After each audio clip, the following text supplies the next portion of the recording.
Foreplay, presented by Barstool Sports. We are back. It's the second show of the week. We're actually recording this on Tuesday because of some upcoming travel. So if we mess up the days, we're not good at this stuff. You know, our brains can't really put things in order particularly well. But we have myself, Trent, Frankie.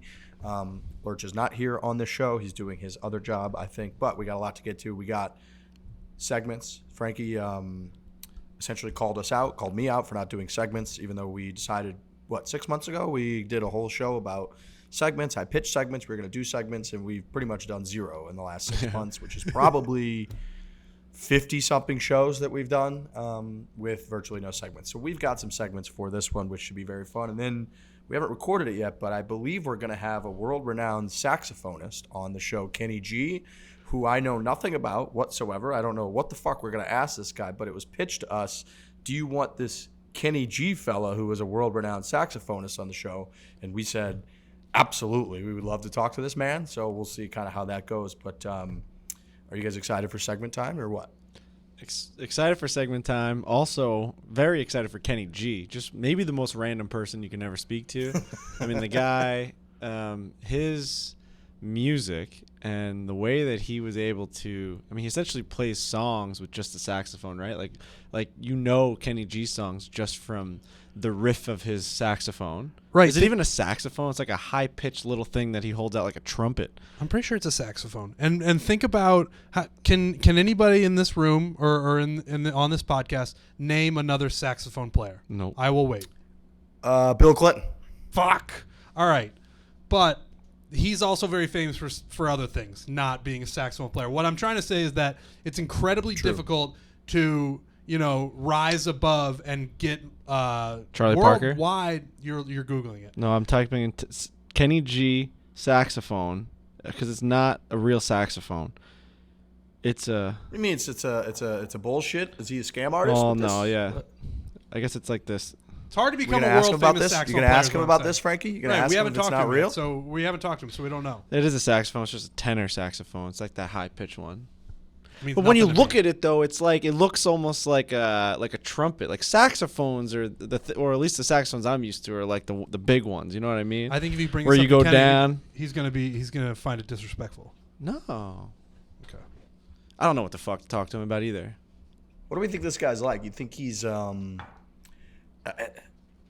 super saxophony, right? Like that's a whole different world than we're pretty bro-y, I guess. Like I don't really know what we're like, but I feel like he's not like that at all. Kenny G fucks. You ever watch a video of him play the saxophone? He's got the hair. Yeah. Oh my god, it's like Weird Al Yankovic, but he's like serious. Anyone who plays the saxophone, I feel like, is super into the saxophone in the moment. Like when you watch Bill Clinton do those riffs, I mean, he is Mr. Saxophone whenever he does that. It's like watching somebody shred on a guitar. You got to be really into it. But we're going Right. to talk to him on this show, I think. So people will find out. We are. This show, for the record, brought to you by Owens Mixers. All right. Great little company. Partnered with us last year. They've gotten much, much, much bigger. I got Transfusion logo on again. We got the Transfusion logo on this can, which is literally a Transfusion mix that you pour in with vodka, and you have an excellent, excellent cocktail. The best golf cocktail ever created. We just mainstreamed it. We made it perfect. We taste tested it. You don't have to guess. You don't have to get the proportions right. You don't have to mix, match. You don't have to have one drink taste completely different than the other drink. They're identical. They're perfect. This is how we want it. This is how we put it into this can with Owens. And how you can get it is owensmixers.com, store locator. Go pick it up. Or Go Puff same day, Amazon next day shipping, all kinds of options. More golf courses are getting every single day. We're talking to resorts, we're talking to courses, clubs, et cetera, trying to get this puppy. We're hustling. Josh, our Owens guy, hustling, trying to get Owens everywhere. So support him, support us. And then we got a bunch of other flavors as well. We got the little tonic water. Okay, we got a little grapefruit and lime. We got a little mint cucumber and lime with the donkey logo. What's your donkey's name? Elwood. Elwood. You had it, yeah. I couldn't. Elle Woods, is that also the girl from the Lawyer movie? The Lawyer movie. Oh, Legally Blonde. Is that her name in that movie? Elle Woods, yep. Oh, wow. Good pull. Wow, that is a really good pull. Yeah, there's not an S on the donkey's name, but wow, I would not have been able to place that name. Well, that's why I thought I was wrong, because I was like, it's Elle something. It can't be Elle Woods because that's the name from the movie, but apparently it is, and we never put that together till now, which is alarming. But anyways, Owens Mixers, delicious, delicious stuff. So go support them. They're great. They've been awesome with us. That's a guy who wants to interview Taylor Swift. You know what I mean? Yeah. Yeah. You don't want to interview Taylor Swift? Well, I'm just saying. Good question. Top people on the planet. Taylor Swift was in your top 4. You rattled off a couple She's names. probably a top. You think she's a top 5 like mega like music star on the planet? Yes. There's like 5, Yes, well, I right? don't think- There's Adele, there's Beyonce, there's Taylor Swift. Like these are people who they may not put albums out all that frequently, but when they do, everybody else clears out of the way. Is Adele recency bias? No. Okay. When she puts it out, she fills up the stat sheet in terms of numbers. I get that it might have been a weird answer for me, but I don't think on the larger scale it's a particularly surprising answer. I think maybe you could put Ariana Grande in that category. Olivia Rodrigo. No. What? I'm almost not What? entirely sure of who that is. One album so far. Like Drake. Drake is a good one. Drake's up there. Drake is right. Yeah, there's like 5, and Taylor Swift is What? she's absolutely up there. You don't know How that many song? Instagram followers do you think Taylor Swift has? Oh, fuck. Okay. A lot. I'm gonna say. This is going to sound weird, but she's got like Michael Jackson numbers, even though Michael Jackson didn't have an Instagram. Well, who's the most followed? Most followed on Instagram is The Rock, and he's got 300 million or something. So it can't be higher than that. I'm gonna say 175 for Taylor Swift. Instagram followers. I'm not looking it up. Okay. Someone else- Ronaldo has significantly more than The Rock. Does he? Yeah, Ronaldo almost has 100 million more followers than The Rock. I could have swore I thought that he was the most followed person on Instagram. I read that one headline a week ago or something. She's So- got 183 million followers on. Pretty fucking You're close. I very said close. I said 175. Incredibly close. Incredibly close. Adele's got 43. You just but Recency bias. no, people. You're getting your little Iowa cornhole fucking panties in a bunch because she's about to release a new fucking album and No. everyone's squealing about it. If you and go you're look at freaking out. streaming numbers, if you looked at streaming numbers for when Adele drops, it's a problem for everybody else.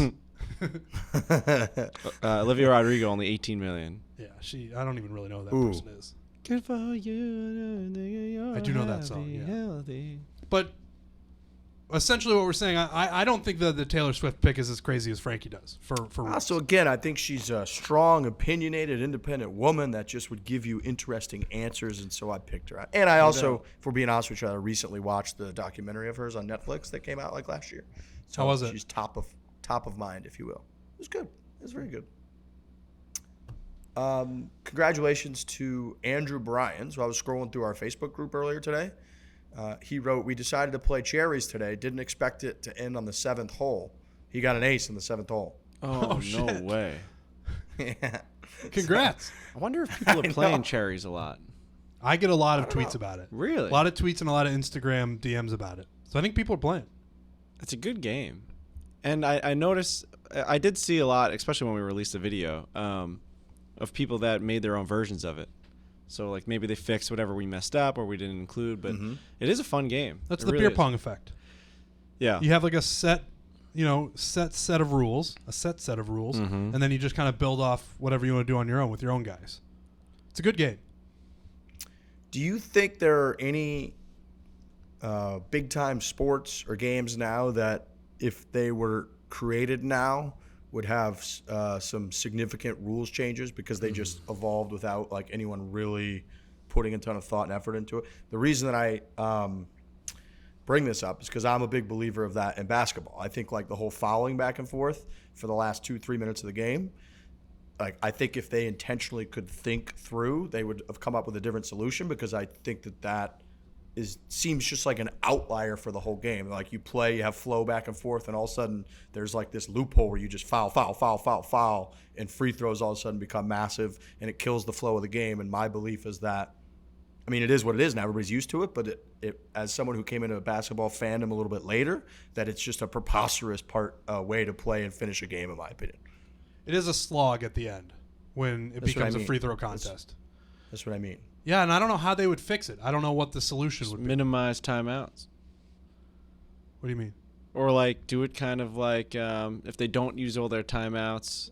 Did they already do that? If they don't use all of their... Oh, no, it's not timeouts. What am I trying to say here? There's got to be something you can do. Is it like... Because... Oh, because when you have a certain amount of fouls, you go into the bonus. So just like Yeah. increase that number. Don't make a bonus.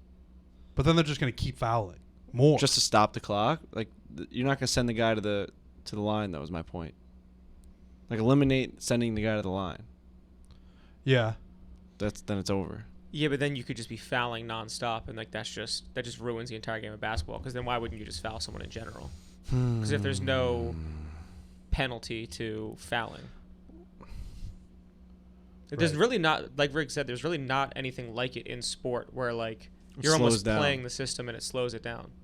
The end of a game Right, should be the most exciting, fast part. That's what I mean. And in any other sport, like in hockey or in soccer, for example, people bitch about big games coming down to like shootouts because it's not really reflective of the overall game. And then I would say, and same with football, people bitch about like the field goal, like kickers all of a sudden determining games, even though it has nothing really to do with like the overall kind of larger framework of the game. Whereas in basketball, it's not like it's a special condition in overtime. It's like the whole game. You go back and forth. You run your offense against their defense and zone. You do all this stuff, and then like the last 2 or 3 minutes, all of a sudden it becomes a totally different game about making foul shots, which is, again, it just seems off to me as a relatively new fan of basketball. Bring up a lot of good points, and I don't know how to fix it. Yeah, and I don't even think it necessarily ruins it. It just changes it so much from what you watch for the first 3.5 quarters that it's very surprising to me. Got to make your free throws. You got to make your fucking free throws. That's really You what have it comes to. down to. Okay. Congrats to Andrew Bryan, who got an ace. We have a couple talking points, then we're going to get to the segments.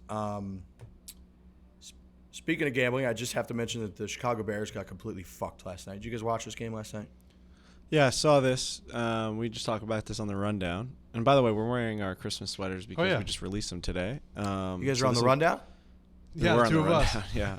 Hey, good job, boys. With Kevin Clancy. Well, yeah. Okay, nice. We're a ragtag crew. But you're watching this on Thursday on YouTube and you're listening to this and in your ears on Thursday. You probably, if you did not get your sweater, you missed out on the 20% off. But, True. they're still on the store. I'm telling you right now, from the numbers that we see from our end, people are buying ugly sweaters. Oh, yeah. They are understanding that you have parties coming up. The way shipping works, the way like we have to make these sweaters, we got to get like you're gonna need a little bit of time to get these sweaters, and you're gonna need to plan in advance. Do not be the fucking asshole that doesn't plan for your party that you're gonna need to wear an ugly sweater to. People are planning, man. I mean, these things are flying like hotcakes. Is that the term? They're selling like hotcakes. They're selling like hotcakes. And you know what the number one sweater on the store is, Riggs? I do know, but I want you to tell me you to tell me because I know that you want to tell the other listeners who are listening like I'm listening right now. As of Tuesday, November 9th at 2:00 p.m., because we're recording this segment on Tuesday, Santa Claus reading the green with his fucking caddy elf is the number one sweater on the store. And that just goes to show that Santa sells, man. People want a golf ugly sweater to wear to their party, to show their buddies that they like golf, they like Christmas, they like Santa, and it's all combined into one sweater. Go to our store and check this thing out. It's a sick design. People are purchasing it. They want it. It really has nothing to do with like your allegiance to this podcast. Who designed that? Who designed that? I did. It has nothing to do with. It has nothing to do with your allegiance to the podcast or Barstool in general. It's just a cool fucking hoodie. I mean, a sweater. I would buy that no matter what store I was in. If I saw Santa kneeling down, reading a green with the little green ball in front of him with his elf behind him, are you kidding me? Also, we're about to release a picture of us promoting it. That'll probably come out by the time this podcast comes out because I saw them. They're sewing my outfit together. We're doing that? Oh yeah. Okay. We're doing it. They don't know what we're talking about. What are you guys doing? We're gonna recreate the picture. They're making a little elf outfit for me in the office right now. Oh, good. So hopefully that comes Good out by the stuff. time this audio comes out. All right, good. No, that should. Yeah, no problem. Yeah, you're right. Go to store.barstoolsports.com. Check out the ugly sweaters, particularly ours, because it helps us, and they're cool, and you want to wear them, and you'll be a talking point. It'll be great. But the Chicago Bears got completely fucked last night. So main reason I'm bringing up Barstool Sportsbook live here in Arizona. So anytime I'm back here in town in my apartment, I get to fire that puppy up and have fun with it. I've been red hot, so I started doing the thing where I've been tweeting out my picks a little bit. Last night, I picked the over in the Rangers-Florida Panthers game, 5.5. Hit with like a minute and a half left. Bang. So then people were like, what are you on next? I wasn't going to bet anything, but I bet Bears money line when they were down 14-3 very early in the third quarter. They were 10-1 to win. Well, they come back. I think there's going to be a legitimate investigation into what the hell was going on because the one ref was legit hip checked the fucking guy. And So then bad. after that, he did the 3-point, he held the pose after he threw the flag. It was preposterous. It was like he was the belle of the ball all of a sudden, and he's a fucking referee out there officiating. So they literally stole basically the game for the Chicago Bears because the Steelers were not going to be in field goal range. That changed the entire thing. They were able to kick the field goal, which changed the whole game in the last couple of minutes, and they win. They end up winning by 2 points. So Chicago Bears got completely fucked last night. Luckily, that was just like a 10-1. We were sprinkling a little bit of money on it.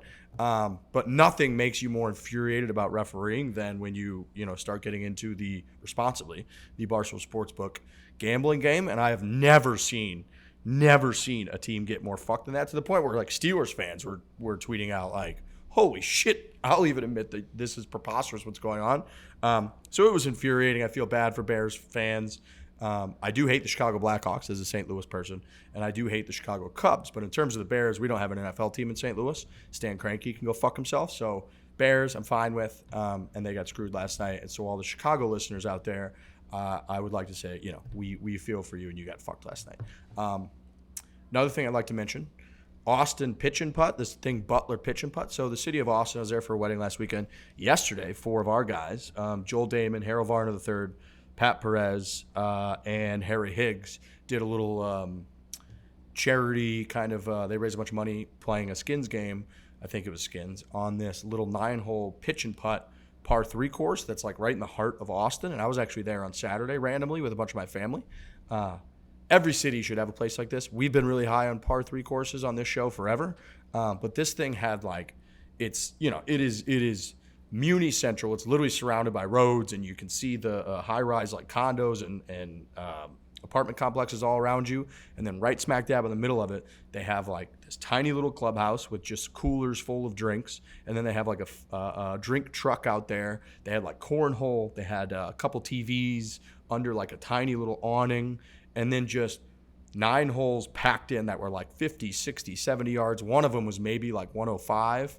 And I would go to my grave saying, if every city in the world had a course like this, golf would be 10 times bigger, because it just takes all of the shitty parts about golf, all of the stress, all of the intimidation completely out of it. People were out there in jeans, shorts, T-shirts, sandals, whatever, slapping it around. Every tee box, they recently redid it over the last like year, made it a little bit nicer, but every tee box was that like perfectly flat, basically like AstroTurf that had the combination of the fairway version and then like the really light rough version around it. So you could pick, like you either hit out of the beautiful super flat turfy stuff or you hit out of the little fluffier stuff. And it was just perfect. So my thing is that any city, anybody out there who could promote or help or advocate for more of these types of courses around the world absolutely should, because golf will be way bigger. If anybody's in Austin or visiting Austin, go to the Butler Pitch and Putt, because it's awesome. Totally. We have pitch and putts on Long Island, and up until going to these par 3 courses at these resorts like Pinehurst and when we were at the Baths and stuff like that, like I've never been introduced to a par 3 course like that. So I always had the idea that pitch and putts and these mini courses were just training courses for people learning how to play the game of golf, right? Like there's one here on Long Island called Caniac, and like that's where everyone goes to learn. Everyone's wearing jeans, they're wearing like flip-flops. You only need a couple clubs. The longest hole's like 250 par 4. So like you really you're gonna smack the ball around out there. What I think that they should do and pivot to is this resort style par 3 atmosphere where, like you're saying, like get the TVs out there, get the drinks out there, throw out the turf. Or put the turf out there, let guys start spinning balls around, and you're not going to have all these chunks and all these bad shots. Like you can bring the girlfriend, the wife there who's trying to learn the game and go out there with you. Like they have the land already. Like why don't you go out there and just kind of make it like the Cradle? You just need to make a couple changes where for just the aesthetic and the fun. Like get the cornhole bags out there, and it really would drive so much more traffic as opposed to it being that like shitty municipal like really dog shit fucking, and I'm not shitting on Caniac, but like no one wants to go play there when you can just go play any other place.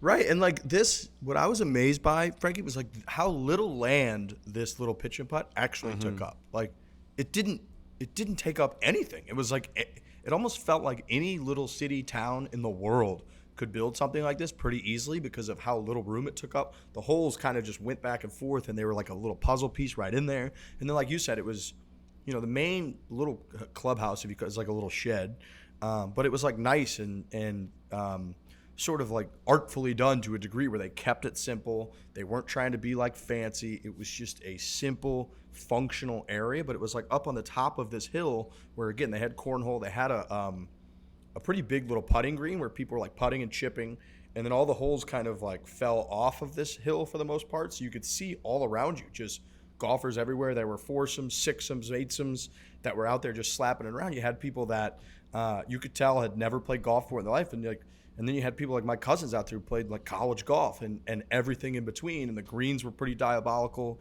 and it was just awesome, and it made it very clear, like you were saying, that this is more of the direction that golf should go, because if you're trying to be some 18-hole like championship course that clearly isn't, and that sucks, you go in this direction, it's going to be better for golf. You're going to get a lot more people interested in it, and it's just more fun.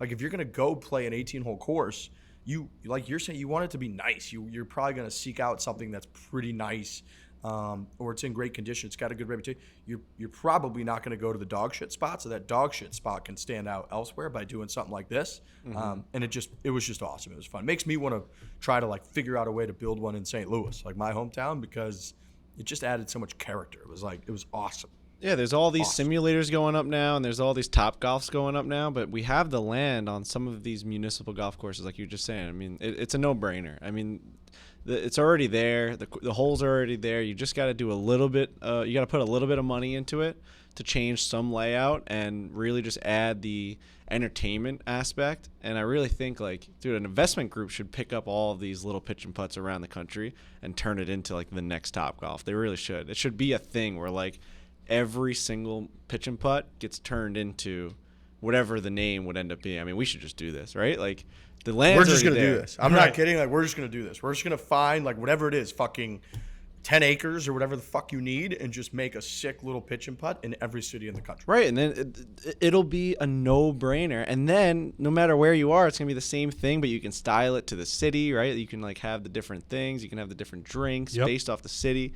I mean, come on, what are we doing here? And then once we crush that, we're going to move on to the resort.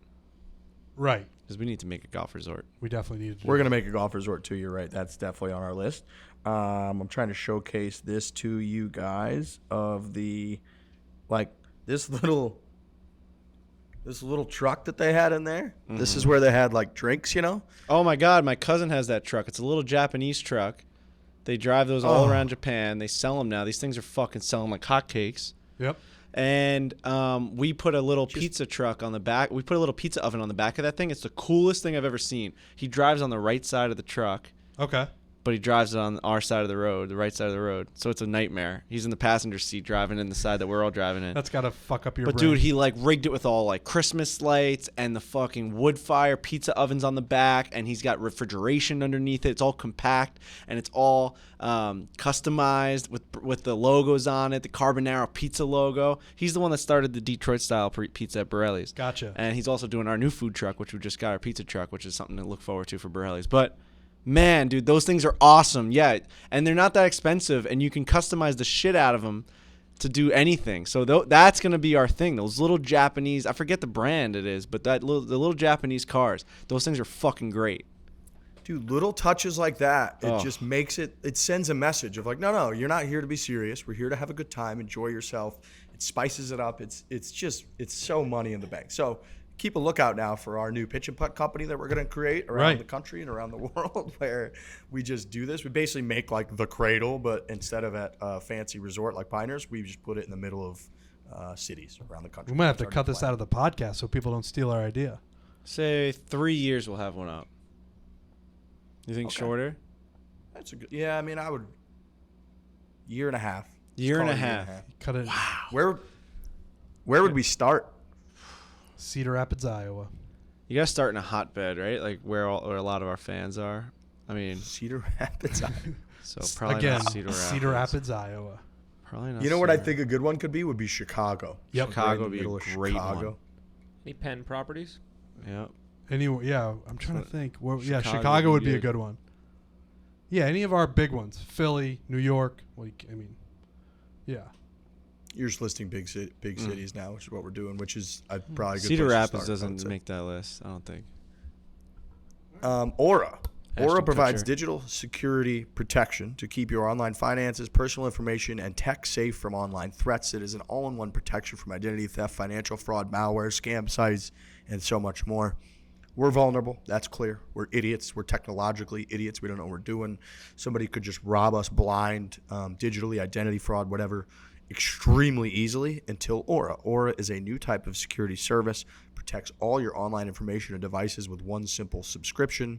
All plans come with $1 million in identity theft insurance. I had to get through that one. I didn't want to say insurance to help recover your stolen funds, and experienced U.S.-based customer support that has got your back. Easy online dashboard and alerts straight through to your phone. Aura keeps you in control and guides you through solving any issues. So, for a limited time, Aura is offering our listeners, the patrons, up to 40% off plans when you visit aura.com/foreplay. One word, foreplay, FOREPLAY. 40% off, okay? You can get up to 40% off plans when you visit aura.com/foreplay. A couple other things of note. The European tour is rebranding. Did you guys see this? No. Why? I just saw this last second on Twitter. I kind of felt like Jay Leno right there. I was like, oh yeah, they're doing. Did you guys see this? Did you guys see this? I don't believe this. So Pretty good. Thanks.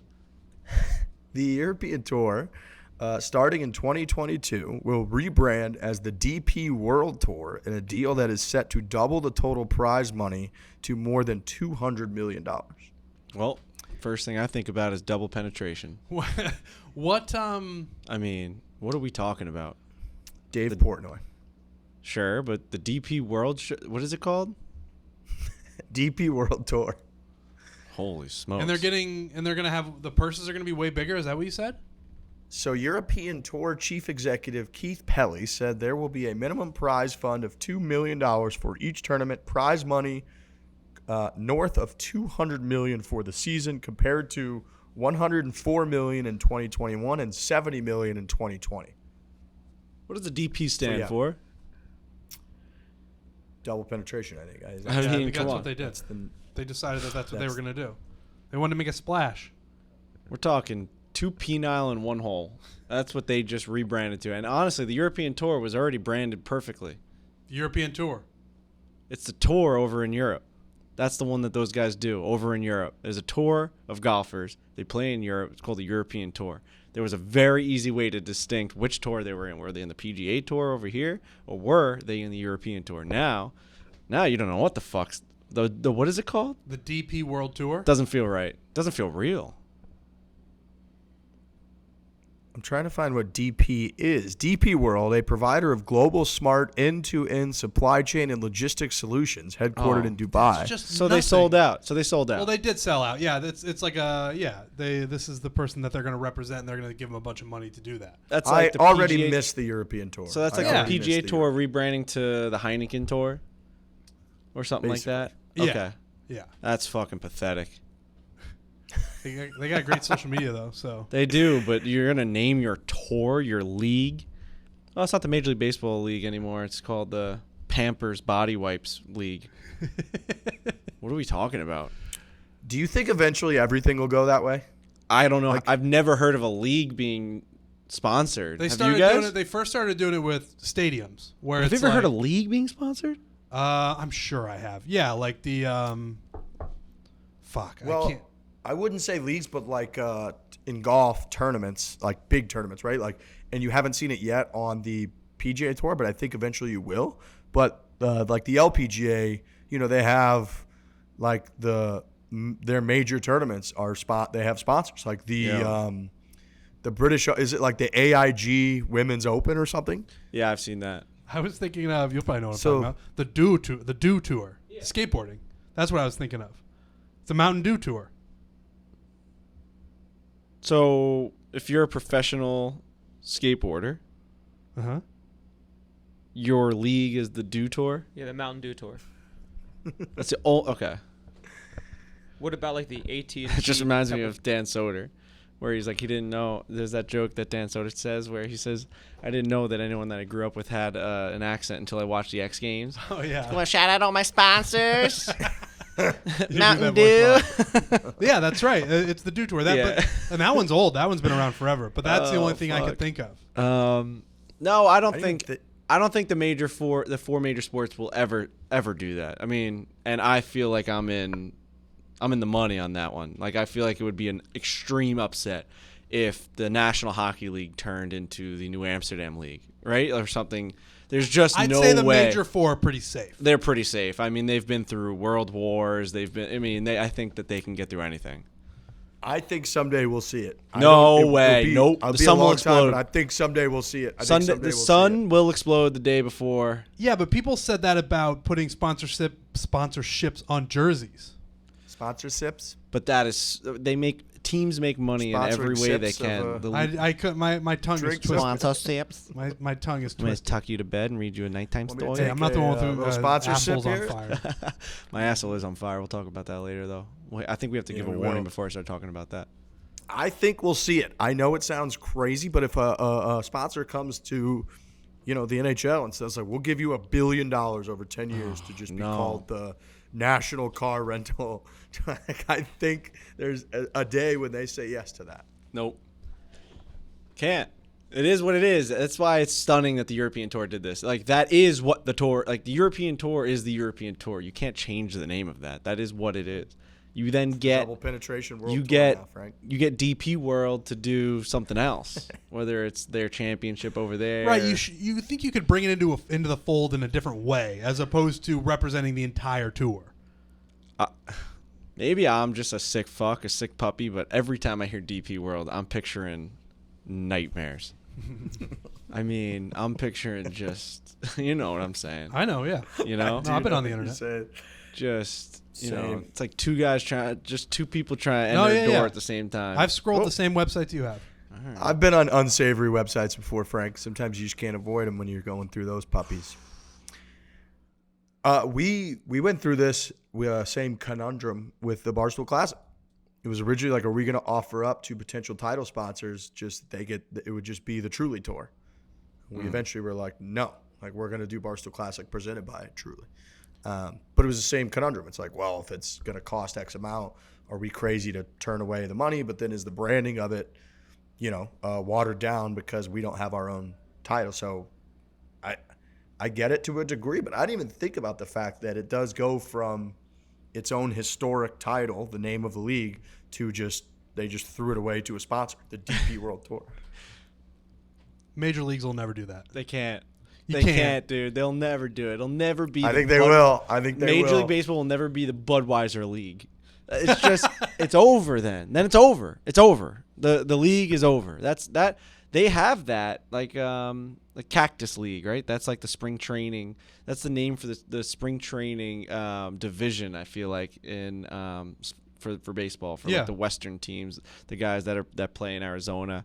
There's no way they would ever change the full. They wouldn't even change that to a sponsor. They won't change the full name of the league. Get out of here. Get out of here.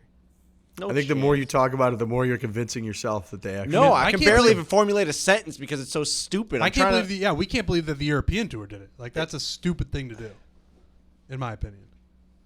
Because now people are going to be confused. There's going to be this weird period of time where it's like, what, the DP World Tour? Which now I can't. Let me ask you this: Who does it affect negatively?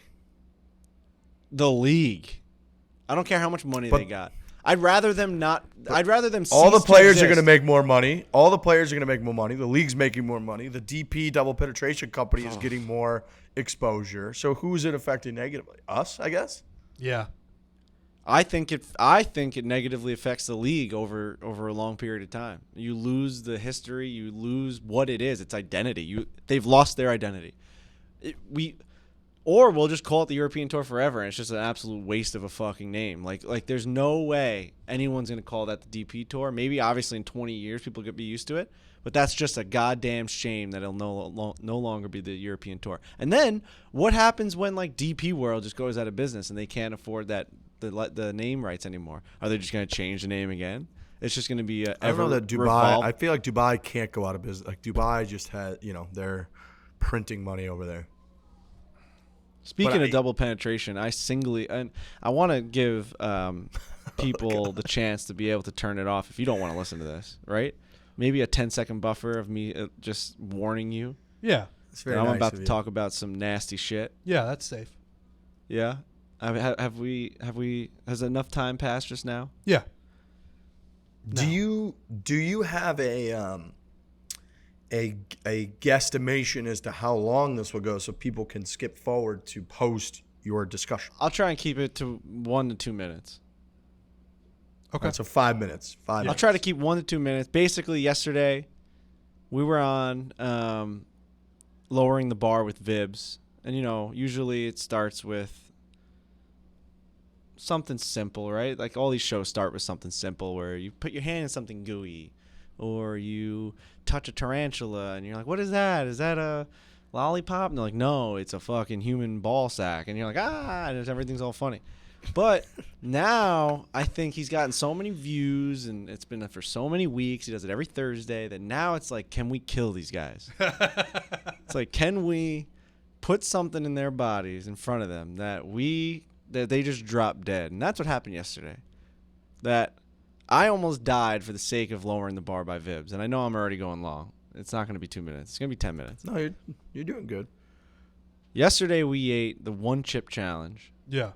Pocky, whatever the name is. It's got a fucking skull on it. It's the hottest pepper flakes you could possibly find. The chip comes in a coffin. It comes in a coffin. It's 1.6 to 2.4, or whatever the number is, Scoville level, right? So it's a Carolina Reaper pepper mixed with some other type of pepper that they combine these things for the 2021 version of the One Chip Challenge. It comes in a coffin. So It's like I'm watching Chip people. 007 we got here. Yep. Tommy Smokes does it. He's crying. He's puking. He's walking around. He's literally shivering. He looked like he just got out of like the hospital. His shirt doesn't fit him anymore. So I'm like, I'm not doing this fucking thing. There's no chance. I did the gummy bear challenge last year. It was called like the Nitro Gummy Bear or something like that. Mm-hmm. And it ruined me for a long time. But I got over it. Like I didn't really have the shits. I didn't have to puke. It definitely hurt. I mean, there's pictures of me crying when I'm doing it because I get very emotional. I freak out. I scream. Does that surprise you, Trent? Nope. No, okay. So yesterday I sit there for the challenge. I'm nervous. I already felt nauseous. I was dehydrated. I was lightheaded, but I did it anyway. And it's a huge tortilla chip, dude. Huge. This is no fucking little gummy bear. It's a big tortilla chip. I think someone said it's one that you'd be happy to get at a Mexican restaurant. Like you'd be like, oh shit, they're really serving some tortilla chips here. That's a good way to describe it. And I was like, all right, do I bite into the side and risk getting it on like the lips? Like if you like only bite one half and then you bite the other half, now it's all over your lips. And dude, this thing was so filled with zest, Caked. that every time you tapped it with your finger, your whole finger turned orange. You couldn't believe how much pepper was on this thing. So I decided, well, someone gave me the strategy to cut all the pieces up of the tortilla chip and stack them like pancakes, like fucking Swedish pancakes. Oh, no. Right? Yeah. So I just take this whole stack of fucking the hottest Scoville level peppers you could possibly get on this chip, and I just crunched them all in my mouth, compacted them, chewed them for probably 5 to 10 minutes. I couldn't swallow them because it got so hot. When I tell you the feeling that I had in my head, it felt like my brain was going to explode. Like there was a time. How much time have I been talking, by the way? Couple minutes. Okay. Right there. 30 seconds. Okay. I felt like my brain was going to combust. Halfway through, I said, I don't know if I can do this. Then, so I'm drinking milk. I'm screaming for ice. I don't know what. And by the way, this is on Lowering the Bar today when this comes out, so you can go watch this. And you watch me almost die.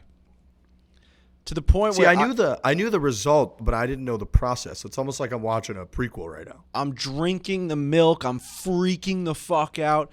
The milk, dude, and when you're in it like that, you don't realize how much milk you're drinking. I must have drank 5 to 6 glasses of milk in a 25-second period. You're just constantly you're gargling milk, and it's lukewarm. It's fucking horrendous. Then I start puking because of the heat. And all this stuff happens to me. In the midst of me puking and freaking out, I'm rubbing my face. I'm rubbing my... Oh, it so was now the pepper's in my eyes. It's around my eyes. It's in my nose. My eyes start to close like I was fucking stung by a billion bees. I looked at Vibs and I screamed help. Like, because I had no other way out.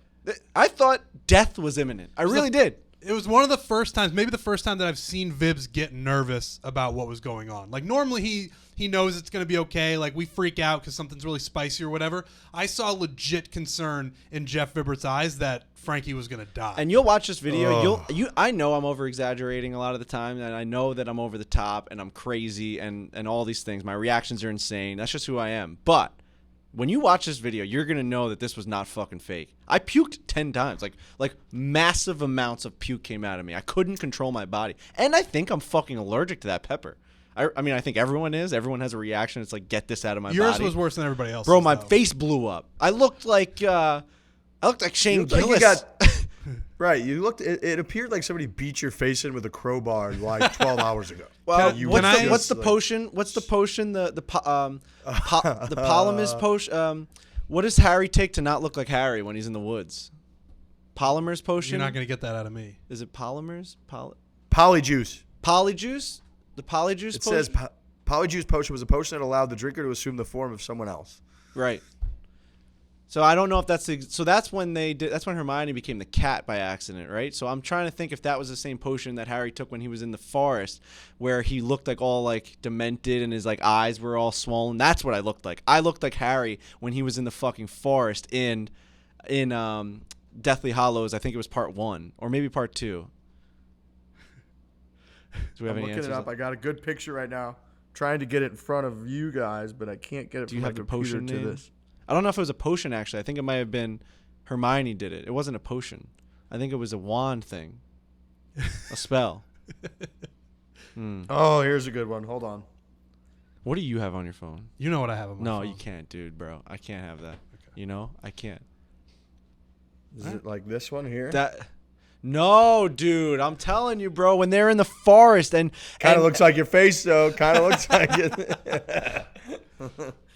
I wish I had more information to help you guys, but like I like Harry Potter, but I don't know everything about it. Hermione fired off a stinging jinx directly into Harry's face when they were accosted by snatchers. Mm-hmm. The resulting swelling disfigured his face too much to be unrecognizable. The spell may have been related to the stinging hex which Harry inadvertently fired at Snape during occlumency lessons.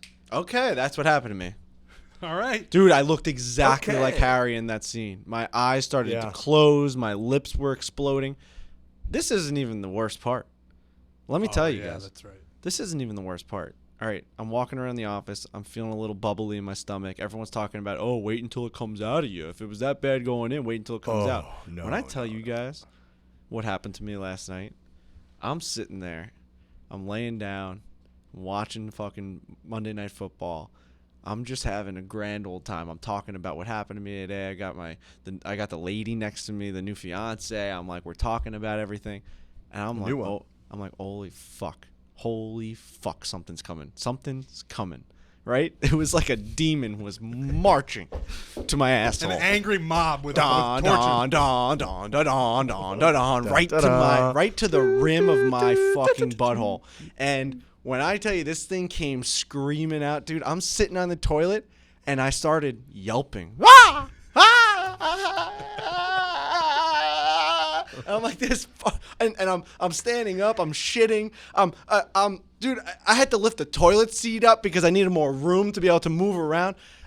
This is disgusting. I know. I'm sorry, dude. The burning sensation. The pepper exited me. The burning, the burning sensation on the rim of my dirt star was so painful that I screamed out to the old lady, "Get me ice! I need ice!"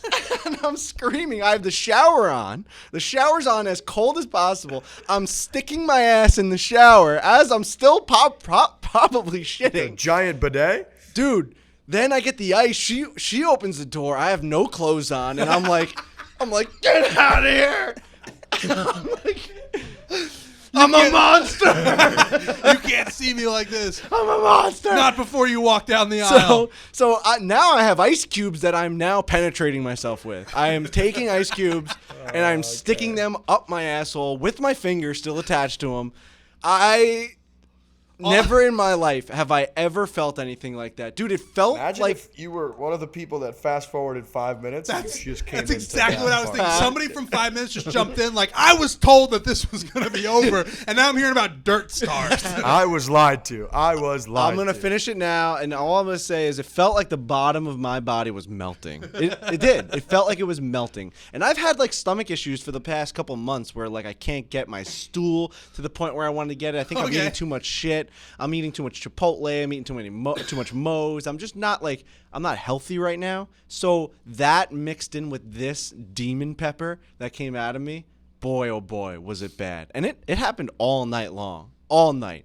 But that scene, man, that scene in that bathroom was something that I never want to recreate, ever. I'd rather die, I think. Someone said, would you take that pepper again today? Would you take that chip? I said, you'd have to give me $50,000. So at 9:35 p.m. Eastern Standard Time, you tweeted "inside of my stomach right now," which is essentially a GIF of the surface of the sun boiling and exploding over. 13 minutes later, at I believe 9:48 p.m. Eastern Standard Time, you tweeted, "My butthole will never recover from this." Dude, when I So tweeted you were confirmed in one. Dude, when I tweeted that, the bubbling of the lava, that was when it first hit me where I was like, oh no, because I felt something coming. And then that's exactly right. 13 minutes later, 13 minutes of suffering 13 and hellacious chaos. minutes later. Yeah. Dude, it was bad. The moans and the groans. I can only imagine being on the other side of that bathroom, hearing what was going on inside. And to open the door and see me like that with my arse up in the air, just getting cold water poured on it. If you guys can get through that, you can get through anything. Yeah, we can get The through two it. of you. Yeah, that was a big moment. So, yeah, that's it. That's my story. That's my anus, an untold story. So I watched all of that happen. I was standing You watched in the, me? No. The stuff that happened at the office, I watched that happen. And then I was supposed to go. to the other. You didn't watch me episode rim you my witnessed. asshole with an ice cube. I did not see that part Last of it. night. But I watched your initial reaction to it, and then I went next. So I only ate half of the chip, and I had about half of the. You dropped to your knees, dude. I did drop to my knees. It's hot. Like there's no denying. I forgot that I dropped to my knees. That chip brought this man, this burly, thick man, to his knees. It fucks you up, man. That onslaught of heat, because you go from your mouth as having a normal day to it is now engulfed in a volcanic fire, and you're just not ready for that. But like I said, I only ate half, so I didn't have as bad of a reaction like post. But even I, who only ate half of the chip, woke up in the middle of the night last night like my insides are on fire. And like I don't know what to do about it except sit on the pot and hope for the best. Like that's all you can do. So I can't imagine like Tommy, Frankie, Feidelberg, Glenny, they all ate the full chip. They had different reactions to varying degrees. Like Glenny ate the chip, ate one donut afterwards, and was like, "I'm fine." He also said he likes the sensation of diarrhea. He did say that. He's like, if he could get that once a month or once a week, he'd love it.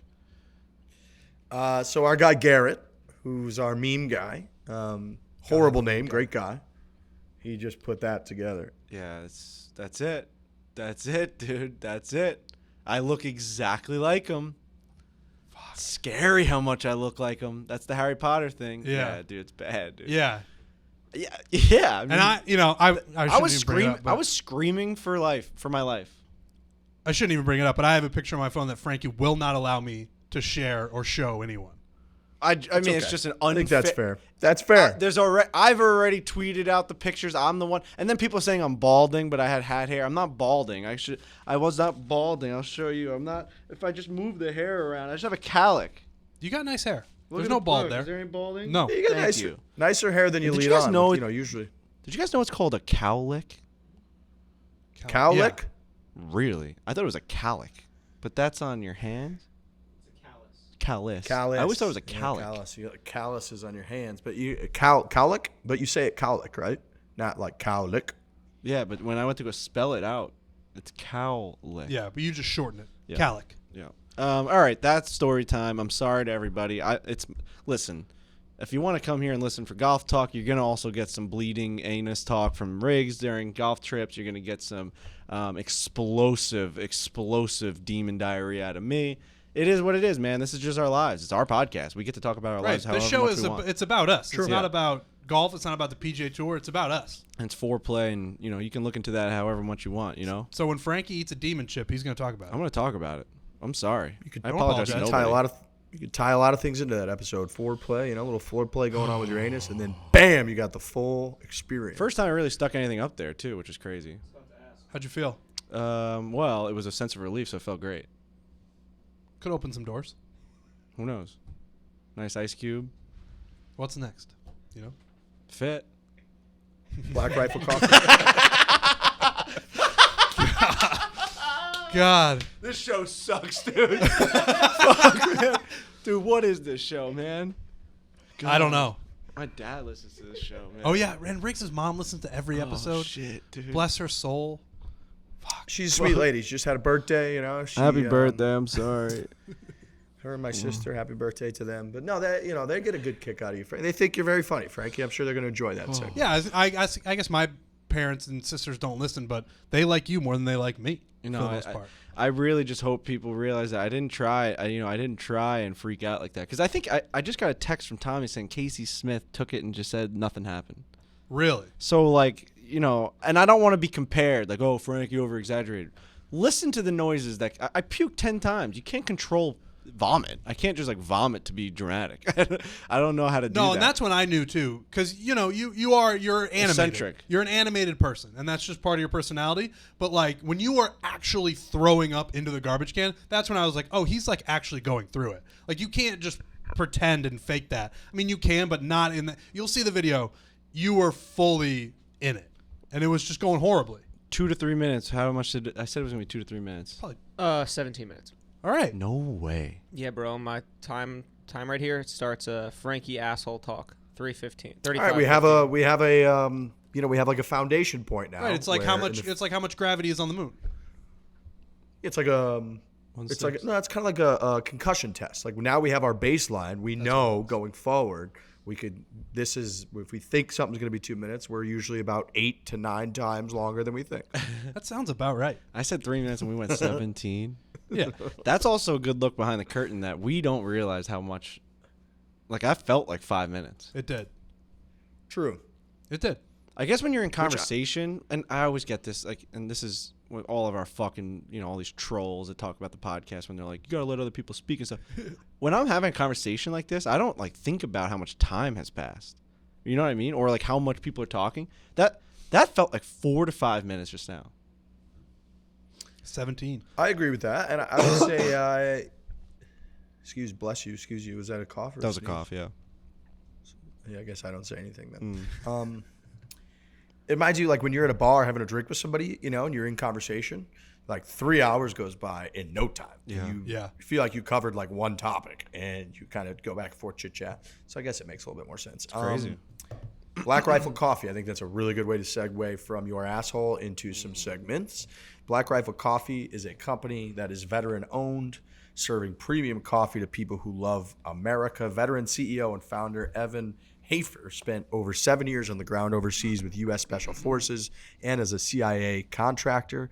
Evan even modified his gun trucks during the invasion of Iraq to grind coffee anywhere. So big coffee guy, veteran, American, patriot, warrior, hero. Black Rifle Coffee imports their high-quality coffee beans from all over the world, roast 5 days a week at their facilities in Manchester, Tennessee, and Salt Lake City, Utah. Team at Black Rifle Coffee is continually researching and experimenting with new roasting methods and coffee origins. We talked about it last time we spoke about them, but this guy Evan was on Rogan about, I don't know, a month or two ago, and I actually listened to that on one of the flights I was on. He was excellent. He was talking about the history of the company and how he employs folks that he met. I believe it was over in either Iraq or Afghanistan. From that, it sounds like Iraq, but people that he met over there who ended up coming over here to the United States. He found out they were here, got in touch with them, brought them over to work with him. So all around phenomenal, unbelievably impressive guy. Great company. You can go to blackriflecoffee.com/Fore, use the code Fore, and get the freshest coffee in America shipped to you. Again, that's blackriflecoffee.com/Fore. Then use the code Fore, Fore, today. You're going to get the freshest coffee in America shipped to you. Do I have anything else on the bullet points? Oh, last thing, the match, November 26th, I believe, is the date between Brooks Koepka and Bryson DeChambeau. They're going to play 12 holes. I saw a Bob Herrig tweet that said, along with Charles Barkley, Phil Mickelson will be one of the commentators for the match between Brooks and Bryson on November 26th. Why am I not as excited about that as I should be? That match in general. Is it because they've made it corporate? And probably because of the diffusion of the situation around the Ryder Cup, I would say. I mean, if this happened right after that video went viral, of Brooks where he could, Bryson's walking and spikes and all that, I think that the excitement level would be significantly higher. And I needed it in an atmosphere where it's less controlled. Like if the Dave and Brooks match had happened and Bryson had shown up and been the caddy for Dave, like that's an environment where I know anything can happen because it's run by us and we just kind of let things happen as they go. The way this is going to play out, it's going to be, corporate is the only word that I can think of, because clearly they don't hate each other as much as we thought they did, and now they're going to come together and they're going to play 12 holes, which is super wacky, and then it's going to be over. Like, I wanted it in an atmosphere where I thought it could go off the rails, and I know that's not possible in this 12-hole match. And there's going to be a lot of cringe-worthy back and forths because now the situation has been diffused.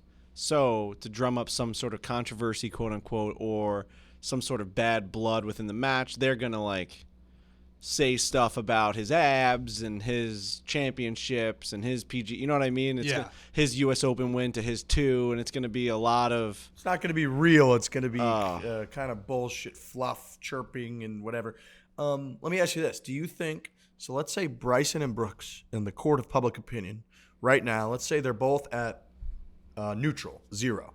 Do you think after the match that each one of them, respectively, do you think that their public opinion improves, goes positive, or decreases and somehow comes out more negative than they went into this? I think it stays the same. I mean, if anything, I think it gets a little bit more positive just because anytime guys like that turn on their mics and you get to watch them for 12 holes, there's no way you can really take too much of a negative about it. I mean, we are going to see through it where it's like, because the only reason I'm super upset about it is because it should have been Dave doing it. It's like, to Trent's point, it would have been so much more raw and real. And the Bryson thing would have been great. I've been big on Bryson. I think he probably would have done something. Now that I know the new Bryson, he probably would have been some part of that. And it just sucks that it's that a bunch of suits got to him with with some cash, and it's not the way it should have went. So I think the public will, to answer your question, I think the public will come away thinking that they're all likable guys and that it was a fun match and all. Oh, then the talk about golf being 12 holes will start. Yeah. Because they'll say, oh, it was so good. It was only 2.5 hours on TV. It was awesome. The only place that Bryson's going to catch himself in a weird spot, and I don't know if, all of the public is going to care about this, but if he is put in a position, which I think he will be, to talk shit to Brooks or to chirp, he's not going to be good at that. We know that he's not going to be good at that. We've seen him on Twitter trying to do that, and he just gets himself in some deep water. But I don't think the public at large is going to be turned off by that. I think we will be on this podcast. But I think largely I agree with Frankie where they're going to chum it up. People are going to be happy seeing them on TV together, a match that people have wanted regardless of how it's going down. They'll probably shake hands or hug something at the end, and then it'll be over. I think they'll come away from it mostly positive. So November 26th, big day for us, Black Friday. So we'll be slinging the shit out of foreplay merchandise. We've been teasing a little bit, but we have all kinds of stuff. I mean, people have to realize this is 3, 6, 12 months lead time for a lot of this stuff. So we're going to be rolling out, showcasing new stuff. It's going to be discounted 10, 20% off. So Black Friday is one of the biggest days of the year for us and for our listeners. Christmas. So we made a commitment a long time ago, I think 4 or 6 months ago, that the day after Thanksgiving, we are going all in on Christmas. So our Christmas season begins. And then we'll have this match as well that will be, going on the day after Thanksgiving when it's kind of a long weekend. So November 26th, big day for us. That is a huge day. You know how the discussion around Thanksgiving is always, and Christmas is like, when can we start doing the Christmas stuff? It's always like, can you do it before Thanksgiving? Do you have to wait until right after? Do you have to wait till December? I saw somebody put up a calendar. I think it was Coley Mick. I think he put it up on his Insta story. It was like, it showed the month of November, the month of December, and it had all of November like Christmas. Like you can listen to Christmas stuff here, except for when Thanksgiving is going on. And then when Thanksgiving is over, you can start the Christmas stuff again. Like you can do both. And it was kind of eye-opening to me where it's like you can be listening to Christmas music right now for the whole month if you want to. And then when Thanksgiving is here, you can just stop doing that, do some Thanksgiving stuff, and then as soon as it's over, start doing the Christmas stuff again. And I think I agree with that. I don't hate the idea of extending Christmas season because I love Christmas season that much. Yeah. But I hate Same. the idea of not having a start date. My eyes twitching. I hate the idea of not having a start date. And I say that because it makes the season feel more important and present. Like, oh, it's here when you know there's a day, right? Like the day after Thanksgiving, it's now Christmas time. Okay. As opposed to what you're saying is like willy-nilly. Yeah, you can throw it on if like a commercial, maybe something, tickles your fancy. You saw a new commercial with the big the big red ribbon on top of a car, and like there's snow coming down. You're like, oh, is that a little Christmas jingle? And I've gotten that little feeling already. Oh, there's yeah. a couple commercials out there There that I've started to get the feeling, but I'm holding off because the hold off is almost as fun as the moment. Are you saying you're Christmas edging? I am Christmas edging. It's like the feeling of watching your team in a sporting throughout a season. The ride is almost as fun as dumb fucking show the championship. It's the dumbest show ever. Yeah, I'm edging my Christmas spirit. Because you you see a Lexus commercial and you're like, there's that bow. Yep. There's that bow. But I'm Can't. not going to turn on Frank Sinatra I ain't Christmas. nope, I'm not going all the way. Well, Okay.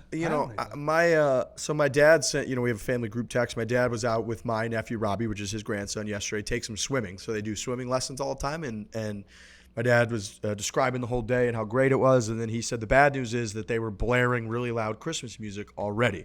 And I think he's a believer. I think about this a lot as like a really nice like steak and mashed potatoes, where if you have that every single night, it's not as cherished when you do get that meal, which is, like my favorite meal.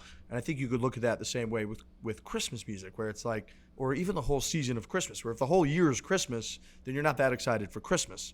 And I have one of the Spotify playlists I go with is the best of Bruce Springsteen.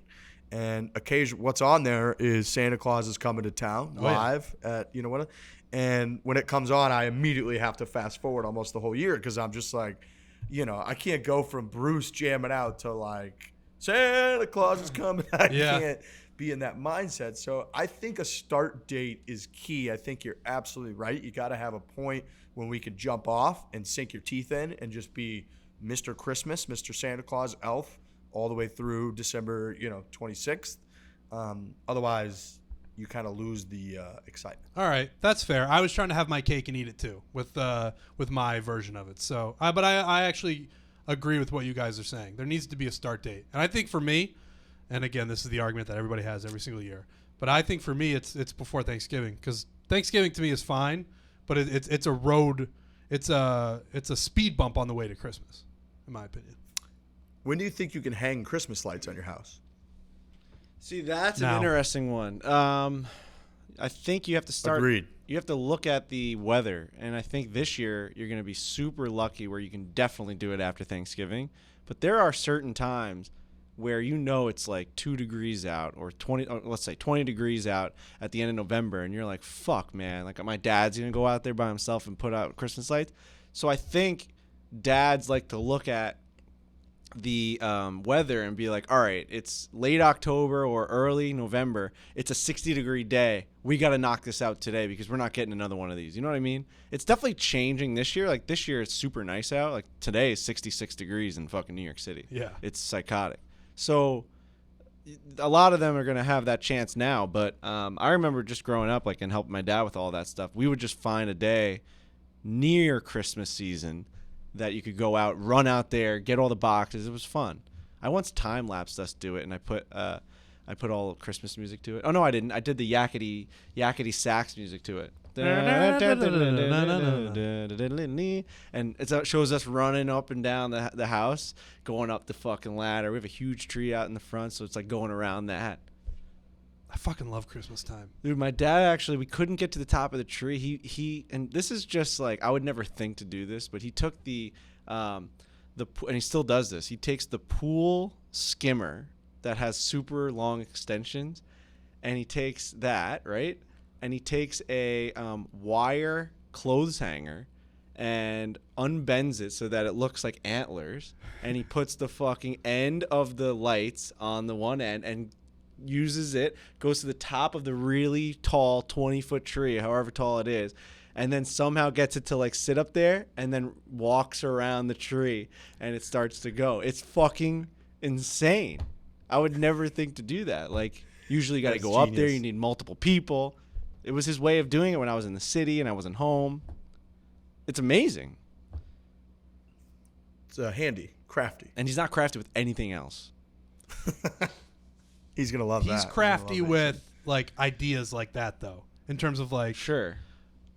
But, yeah. He can't, like... If someone needs something fixed, though, you're not calling Frank Borelli. But if you need to make a local TV ad or something like that, yeah. you call or if Frank you need to, Borelli. like... Yeah, find a way to, like, get the ball out of the bunker without actually hitting it. Yeah. You know what I mean? Like, or if you got to, move a few extra chicken parms. Yeah, He's yeah. really good at that. yeah. Oh, man. All right, it's time for us to do some segments. Segment Central, where you're going to do Dream Foursome. And I've got a few quotes that I would like you guys to guess who they're from as well. I have what I consider a very easy one, a medium one, and a really hard one on the quotes, which I will read.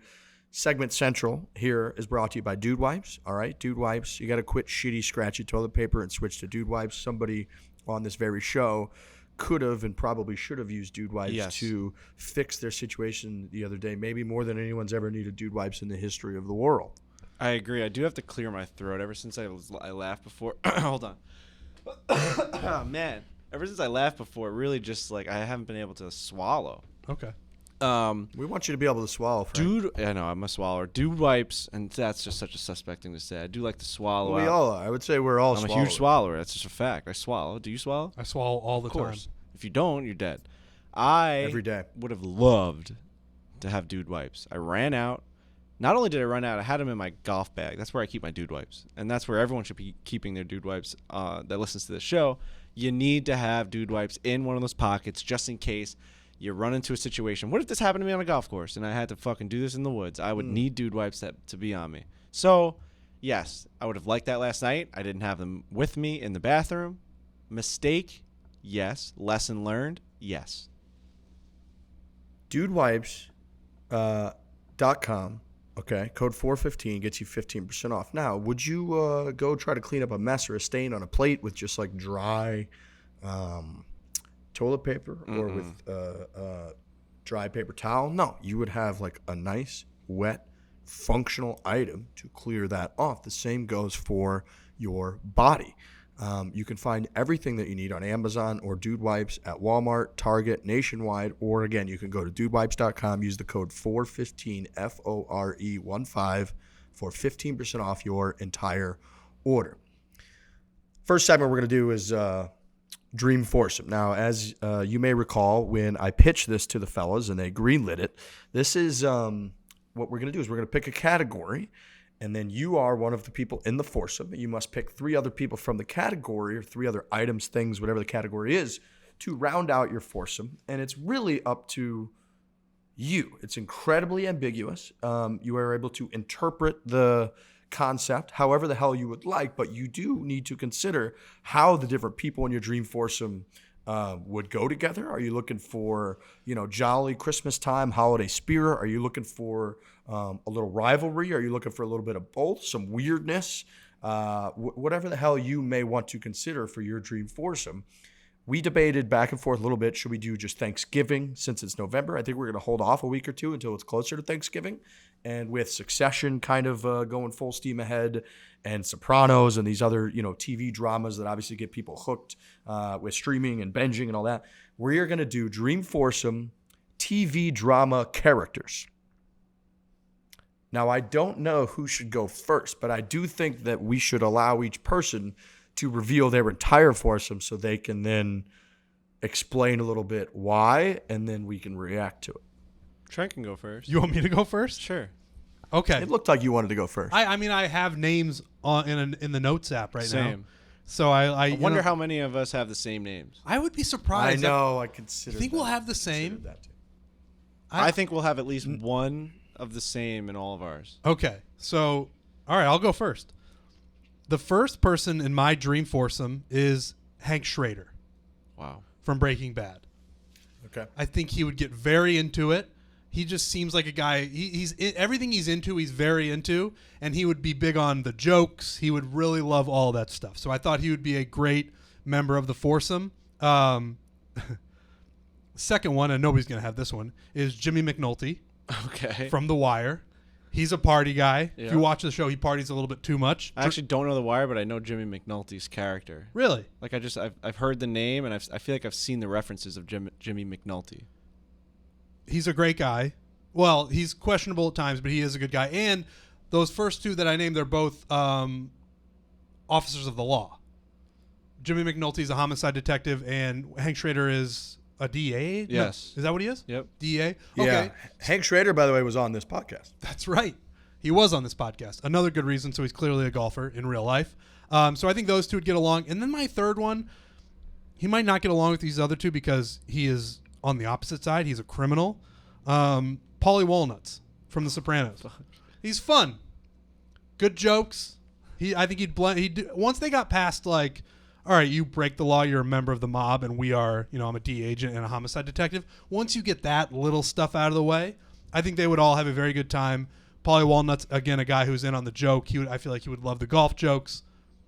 Those are my three. That's my dream foursome. It's a great foursome. Really? It is. Look, Okay. I love the foursome. I think you have two really fun guys in there, and then you have Hank Schrader, who I think's pretty fucking serious guy. So there could be an interesting.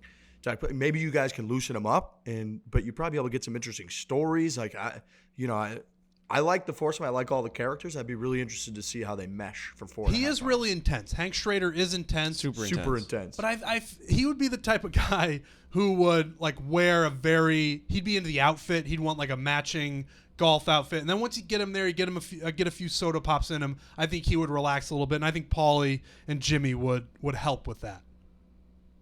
Just my opinion. Okay. Riggs? Okay. I'm going to go. I think this one is, I'm not going to say pretty obvious. I don't think anyone's going to have this, not even close, but it's going to make a lot of sense for someone like me. I'm going to go Martin Sheen's character, Jed Bartlett, President Bartlett in The West Wing. Okay.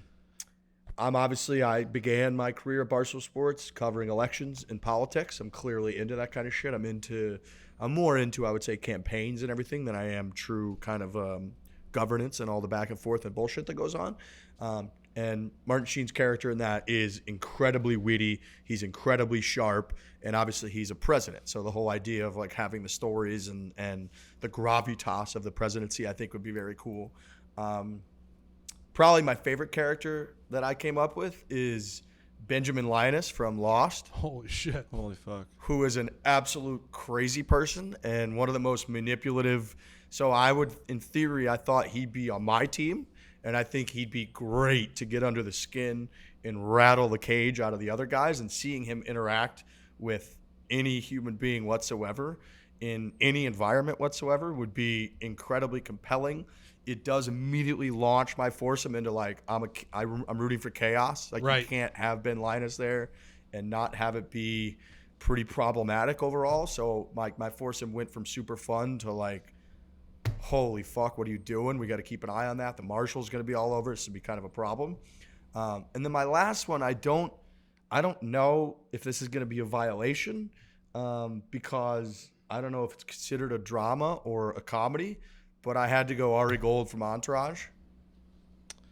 Like there's an overall overarching theme of like drama and What what's did they really consider happening, but themselves? obviously it's Comedy drama a lot of series. Comedy drama series. A dramedy. So I guess that counts, but Ari Gold is one of my all-time favorite characters in any show. So having him in there, Jeremy Piven, you know, I just love him. He's super witty, obviously, and funny and crazy and aggressive, and so I wanted him to be in the foursome as I think well. we're So going to give you that mine one. Those are good names. I think we're going to give you that one. Yeah, I think so. Yeah. So, yeah, Comedy, I drama got on like the dramedy. Wikipedia or whatever, it helped you out in a big way. Because I thought that was a comedy Dramedy. show. Jeff D. Lowe uses the word dramedy, and then I start using it. Oh, It's a good way to Jeff describe D. it. Lowe uses it. We're in the clear, baby. All right, that's So I yeah, like that's that my foursome. to round it out. I got President Bartlett, I got Ari Gold, and I got Ben Linus. When I go to movierankings.net, which is the Lights Camera Barstool guys, their curation of all of their reviews, and they also have a thing where it's a randomized movie clicker where you can see, you know, you click. This is just an ad for them at this point, but you just you click what service providers you have, Netflix, Hulu, whatever, and then you click what genre you want. I always click dramedy because I think those are the best movies, Yeah. where it's like the really serious, but it's got a little hint of Like comedy Succession in is a dramedy, it. For sure, you know? for sure. And I'm proud of you for using the word curation. Thank you. Appreciate that. Me too. So good. you guys went with kind of secondary characters, which I think is very meta of you guys, and you guys are super cool. You didn't just pick like the big names you just want to fucking go hang out with. So I'm gonna now round this whole segment out with just massive heavy hitters. That just never crossed my mind once. Hank Schrader is not a side character. Well, he's not fucking Walter White. Yeah, but he is his foil. I know. I'm just saying, like, my point being, not one person out of fucking 6 picks picked. Well, I guess he did with the president. Depending on the The season, President of the United States. in Okay, the you show. did. depending you on the did. season of The Wire, Jimmy McNulty is the main character. All right, here we go. And I would argue Ari Gold is not the main character, but he might be the most central character in the whole show. My point being, my first guy in my list is Tony Soprano. Okay, so All right, yeah. Tony Soprano of the show The Sopranos. He's the big fish. Yeah. Cigars, laughs, prosciutto. I mean, probably get an invitation back to the house. He's wearing big, huge golf clothes. I mean, in Sopranos, when he golfs, it's hilarious. He's just the guy. What the fuck you mean? What, you know what I mean? It's Yeah. everything's like, I would love to have that guy. In his cart, which I thought would be a really good dynamic because I know the types of people that Tony likes. And he'd think he's a crazy motherfucker. Look at this fucking guy. I fucking love this guy. I'm picturing Tony grabbing this guy by the neck and giving him a noogie, being like, I fucking love this crazy fuck. And that's Jesse Pinkman. Oh. So I think you need some sort of just chaos out there from a guy that really isn't that good, where it's like, I'm picturing that, science Jesse Pinkman, where like every time someone hits a good shot or something, like the bar cart comes around and he's just laughing. He's like the stoner. He's probably smoking weed out there. Him and Tony would have an unreal dynamic in that cart because like he's a criminal also. Like they can both talk about the crazy shit that Jesse gets himself into, and Yep. like he'd be like, how the fuck you moving all this shit? You know what I mean? Like they'd get into some like ridiculous whatever. They'd get into some crazy talks about how they're both going behind people's backs and shit. And then to round out my foursome, in my cart, who I think I need probably more than anyone on this earth Dr. Melfi? to golf with me, is Coach Taylor, Friday Night Lights. Talk about the most motivational person of all time. Someone that's going to get me dialed in to my game better than anybody else. I mean, clear eyes, full hearts can't lose. If he gives me any sort of speech like that. I mean, you guys know when I am dialed in and when Lurch is playing with me and he's like, Frankie, you got this. Like, don't worry about it. Like, just hit the ball. Just swing soft. I'm here. I play fantastic. It's when I'm with too much chaos, when I'm with my buddies that I'm like not caring about the game. I forget that I'm swinging fast. Coach Taylor's there. He's also extremely good looking. Mm-hmm. He's also extremely funny, and he's extremely caring. And then maybe, just maybe, he's the missing piece for like Jesse Pinkman's of the world and the Tony Sopranos of the world, where they bounce their problems off of a Coach Taylor. And at the end of this fucking thing, we're all happy, go lucky, we're feeling good. Law-abiding citizens. Law-abiding citizens. Jesse Pinkman's like, I would run through a wall for this fucking guy. He's ready to have my life turned around. I'm changing lives on my golf trip. I'm changing the course of TV history in my golf foursome. So that's my foursome. Not necessarily all my 3 favorite characters on the planet. Like if we start talking about my favorite characters, I'm probably not picking all 3 of them. Tony Soprano definitely one of them. Yeah. But I thought long and hard about this, about the dynamic. And the only one that really fucking was ingrained in my head was Tony Soprano grabbing Jesse Pinkman and being like, this fucking guy. Yeah. This fucking guy. And like Jesse's in his baggy clothes, be like, what the fuck's this guy? You know what I mean? Yeah. God, I wish I could see that. That's good. I would say I think this format, it was hard to come up with a bad one, and I don't. Everybody came up with a great one. Like I got genuinely excited thinking about like Tony Soprano throwing some stogies, you're ripping it up. Like, he's probably got music playing nowadays. Now that it's fucking 25 years later, Big like it'd be time. such a good time. So I think they're all really, really good, and it's hard to go bad. Yeah, It's a good segment. It's going to get a little dicey when we start talking about like Thanksgiving food. I don't know how I'm going to talk about golf with that. I wasn't sure, like with Thanksgiving, do you go like everything Thanksgiving? What do you go with? I don't know what you go with either. You could do like people in your family at your table. Oh yeah, that's not Yeah, bad. like just stereotypical Thanksgiving characters, basically. My Uncle Bobby wants to talk about like how Facebook's changing the way that we elect our presidents, and so you know what I mean. Like, I don't know. Yeah, we'll have to think about I it. don't want him in my foursome. Like first political guy at Thanksgiving that finally is like, yeah, what do you guys think about these protests that are going on here? Like, It's pretty crazy out there right now. Whoa! Whoa! Yeah. Dad's hammered easy. drunk watching the news. Everybody just Whoa! whoa. The guy from the video that Dave tweets out every single Thanksgiving. Oh yeah, that's a good Oh, one. that guy's unbelievable. Oh, yeah. The camera pans and it's just some little old guy he's yelling at. God damn it, that video is so good. Video is so- Wait, we have to play that. Can you play that audio for us over the The loudspeaker? guy is the big guy yelling is Peter Griffin essentially, and he's what does he say? Fuck. We're gonna have to listen to this. It's Boston. It's Yeah. a Boston Epic family. masshole things. Epic Epic masshole. masshole Thanksgiving. This guy is just ripping into like his dad or his uncle, right? It's like I'm sick of your shit. I'm sick of your shit. Oh fuck, dude! Oh. It's got to be somewhere on Google. I feel like Joe Rogan asked him for a clip. My idiot uncle made a complete dickhead out of himself. Yeah, that one. Yeah, try it. If not, we can move on. Fuck. I wonder if Dave's gonna be able to find it. Fuck, that video's so funny. Oh no. All right. Well, we did the segment. I will say I don't think we have time to do the quotes. We can save the quotes. We have a show coming up So we'll on save 'em. Tuesday. So So thinking Tuesday's show, we save and we throw it to Kenny G, who again I'm incredibly excited to talk to because this could go any direction. Saxophonist, world renowned, and he's talking to us. Apparently, big golf guy.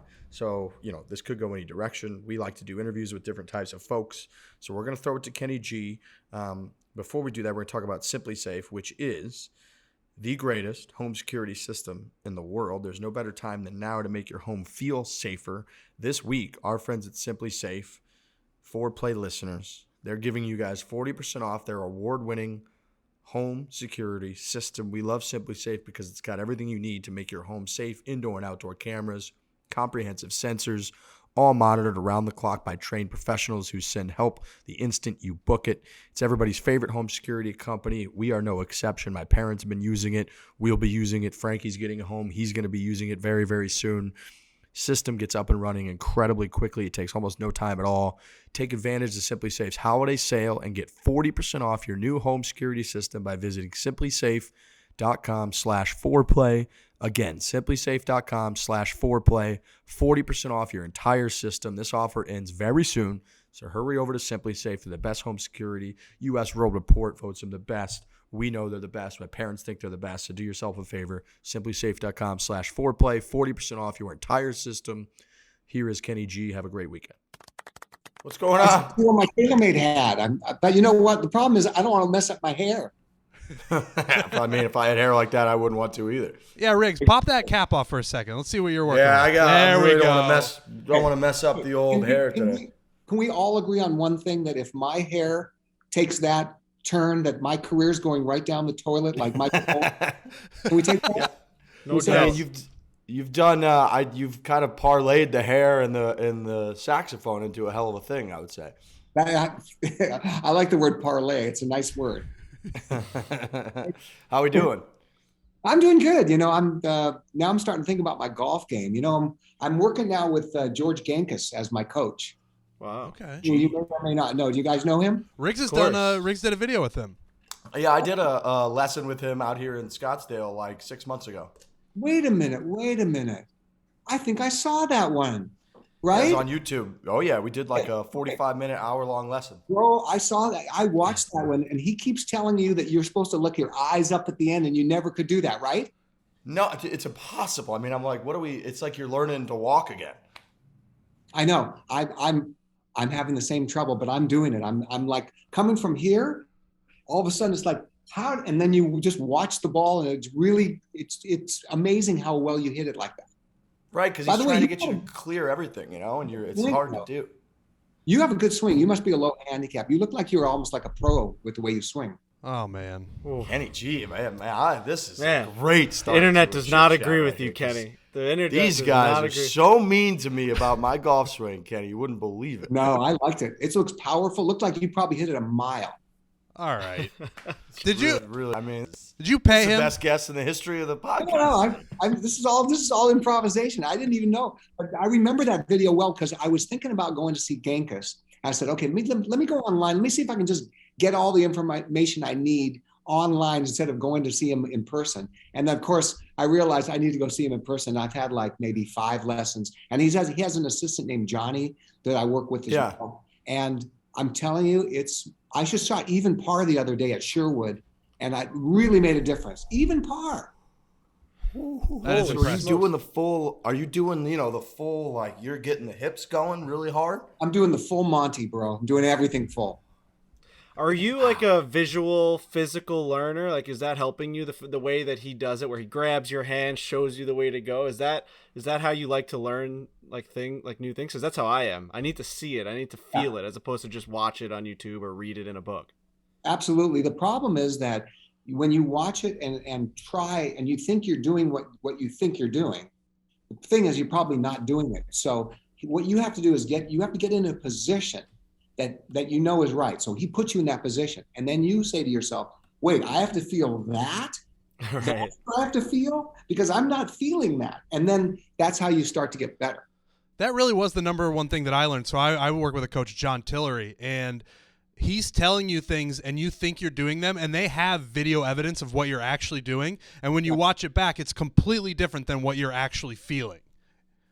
I know it is. And the thing that I'm thinking about when I'm doing the Genghis swing seems so foreign to me. Like the way that he wants you to lay off the club, and the thing with the right elbow, where it comes in like this, rather, everybody's like, for years, it's let's drop it in the slot. And he says that is absolutely not the move from the top. So I've grooved this move for like 20 years. So to not do that feels like I'm going like this on the downswing. It feels like I'm stretching my arm out. And when I feel that, I actually do what I'm supposed to do, and it looks like I'm dropping the club perfectly. It is amazing. Like it's amazing to learn, the swing and the game of golf completely differently than you've ever learned it before.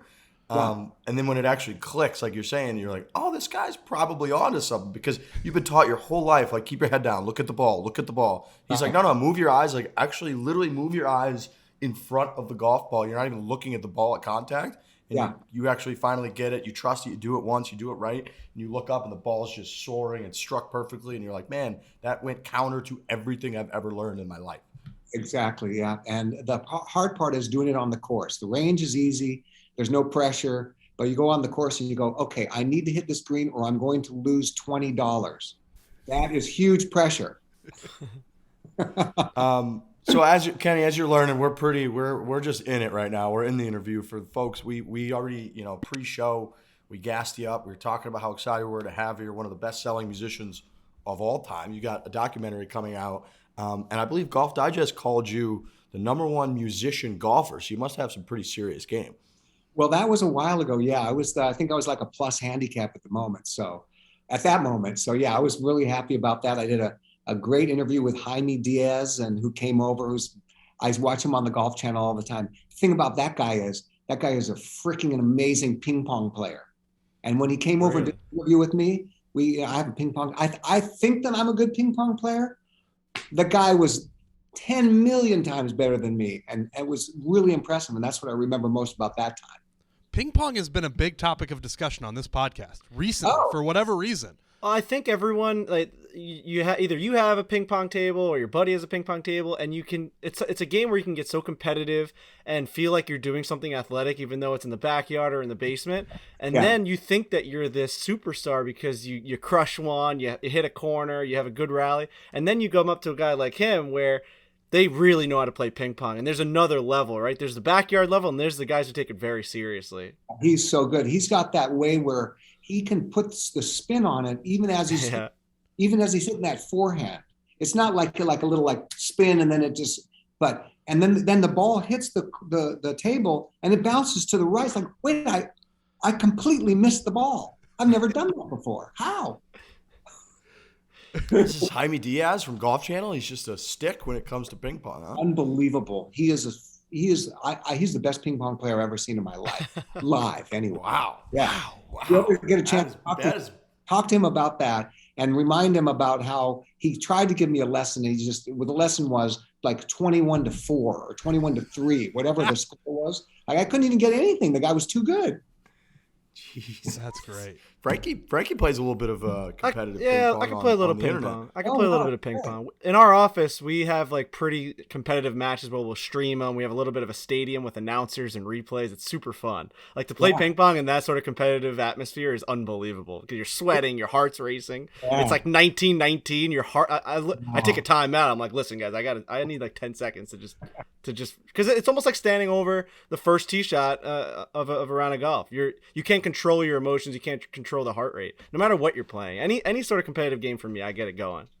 Yeah, it's a lot of pressure when you have a putt to win something. You know, I've had a few putts where I've had putts to win like a club championship. I've also in the old days, Michael Douglas used to have a celebrity golf thing, and I had a couple of putts where I could win the whole thing for my team.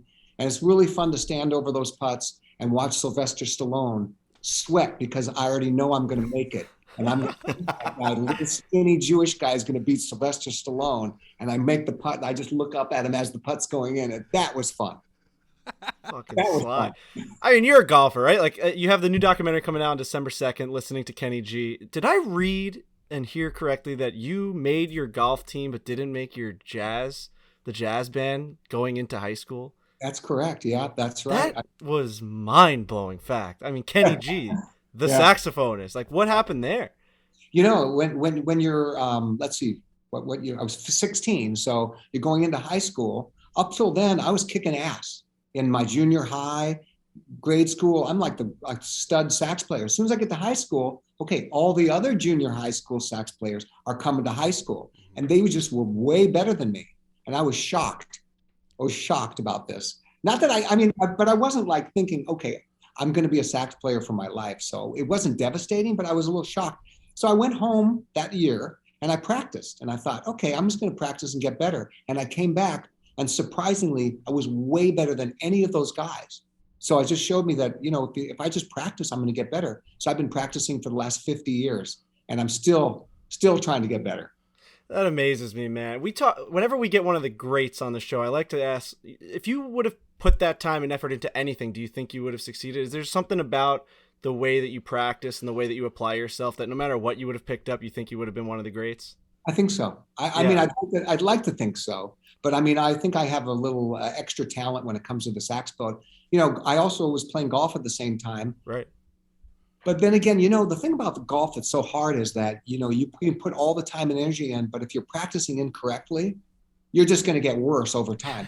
Saxophone, you can't really practice incorrectly. The more time you put on it, you're just going to get better. So that's why I think the saxophone's a lot easier than golf. We talk about that all the time. Like we talk about how we just don't genuinely know how to practice. Like we're not built that way. And it's golf. We apply it to a lot. We do a golf podcast, but almost in a lot of things, like like if you're just not good at practicing, you're not disciplined or whatever it is.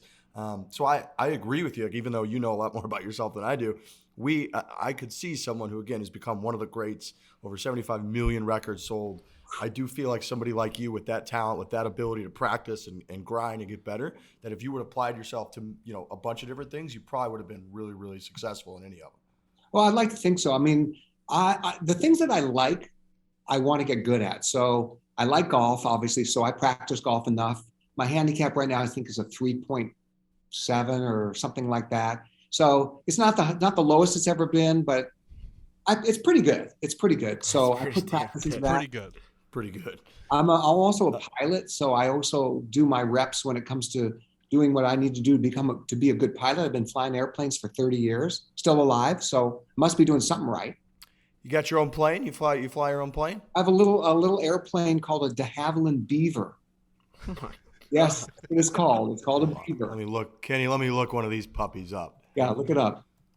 Kenny G, the best saxophonist. He's selling 75 million this thing records. is awesome. He's playing Look at this golf. plane. He's fucking flying planes all over the place. He's got the hair. I mean, you're like a cartoon character. Like, how are you a real person? I don't understand how Kenny, you land this puppy on rivers and stuff? Yeah, absolutely. What? Yeah, on the water, landed on the. You big fisherman? You'd be like a big fisherman? You go fishing and land? Yeah, dude. Sometimes, like, I remember taking my dad up in this plane, and we landed out in Puget Sound in Seattle area, and just caught some salmon off the floats, and then took them home and had salmon. Kenny G is he's a Renaissance man, is what he is. Right. You got to be Like good a at cartoon carry. You know, He really is. like I said, if I like something, I want to be good at it. That's why I don't play tennis. And I think that I could be good at tennis, but it's going to take too much of my time. And I'd rather spend that time getting my handicap down to a +1 rather than a 3.7. Tennis, one of those, if you're playing against somebody and they're a little bit better than you are, they just beat you the whole time. That's right. No handicap. That's why golf's so much better. All right, so we got saxophone, we got golf, and we have flying. What's another Kenny G interest? Any others? Good thing. Oh, I want to be a good dad. I'm a dad. So I actually practice it being a good dad. How about that? I practice that. Think about how I can say things better to my kids, be a better dad, be a better role model, all that kind of stuff. So, and I think my boys turned out great. So I think I'm doing good. You like read any parenting books, or how do you practice? How do you like think about trying to be better? Actually talk to a really strong expert on lots of life issues. I talk to him every week, every Thursday afternoon, and go over whatever it is that I have questions about. And the guy is so freaking smart. And he tells me these things. Like, let's say my son says to me, Dad, what do I do about this? And if I'm not 100% sure, you know what? I'll get back to you on that one. And I ask the question, I get the answer. Then I go back and I show my son what a stud I am, give him the answer. And I've been doing that for like 20 years. And so now whenever he asks any questions about anything, comes to me. And then I'll say, I got to get back to you. And he'll say, oh, you're going to ask your guy, aren't you? I go, yeah, I am actually. And he goes, you got a parenting guy. That's amazing. Yeah. That's incredible. Kenny, Absolutely so you're a jazz artist, right? How do you think you became so mainstream, right? Especially in this day and age, in the 90s, the 2000s. Like, how do you think you took over the charts like that by just playing the saxophone? To me, that had to have been so difficult, no? Very difficult. But also, it's one of those things where things just kind of lined up. For example, okay, I start making my style of music in the mid 80s, right? So it's not jazzy enough for jazz radio. It's not R&B enough for R&B radio. It's not pop enough for pop radio. So I got no home, right? No home. But I decided that I wanted to find out who is the manager of the most famous instrumentalist in the world. Now, the famous instrumentalist in the world in 1985 was George Benson, the guitarist. I said, I'm getting that guy to be my manager. So I drive down to LA from Seattle. I go to his office. I walk in, I go, hey, you don't know me. I'm a sax player. I haven't sold very many records yet, but I want you to come watch me play and I want you to manage me. So he comes to see me play and he goes, you know what? I will manage you. And I said, listen, I got no money to pay you. He goes, don't worry. We'll worry about that later. Okay, so now I have the manager of George Benson managing me. So he says to me, I'm going to get you on the Tonight Show with Johnny Carson. So you young guys, if you don't know about Johnny Carson, you take Fallon, you take Saturday Night Live, you take Oprah, you take Dr. Phil and Ellen, and you multiply by 1 million. And that's what being on the Johnny Carson show was like in 1986. So he tells the people at the Johnny Carson show, oh, you want George Benson? Yeah, well, you better let my little sax player play on the show. So he gives me this big break. I play on the show, and the record company wants me to play this song that's got a singer. So I agree to do that. Curtain goes up, and it's live. So this isn't pre-taped shit like we do now. The curtain goes up, and I play my instrumental instead. And everyone's so mad at me. Record company's mad because I didn't support the single. The show's mad because they would have never let me play just an instrumental. Everyone's mad, except the people in the world that saw that song weren't mad because they loved it because they had never heard anything like it before. And that song became a big hit. And that's how it all started. Holy shit. That takes gigantic testicles to do something like that. Wow. That's right. And it clearly worked. That's amazing. And that's the philosophy I've had since then is do what you know is right for you and let everything fall the way it's going to fall after that. Because what if I would have done the other thing? Right. Who knows? I wouldn't be here now talking to you guys. You wouldn't even care about me. And you must have done this multiple times in your career, because I listened to something where you were in an interview and you talked about with Clive Davis Right. for the album Miracles, the Christmas album. Yeah. And he's saying to put to put vocals on it, and you're like, I don't think it should be that, because when you go to these Christmas parties, all you want to hear is this really nice Christmas music in the background, and you freaking nailed it because you're like the top selling Christmas album of all time. So it's like, how do you get this type of confidence to be able to do these things and tell someone like Clive Davis, you're wrong, I'm going to do it my way? Boy, that's, I think it's when you're young and you don't have anything to lose, maybe that's part of it. But I've also just, when it comes to my music, I just know, it's just one of those things. I just know. It's like when sometimes I'll be asked to play on a show and they'll say, hey, can you play this song? I go, no, I'm going to play this song. Oh, no, we don't want that. Our audience isn't going to like that. Play this song. I go, no, I'm playing this song.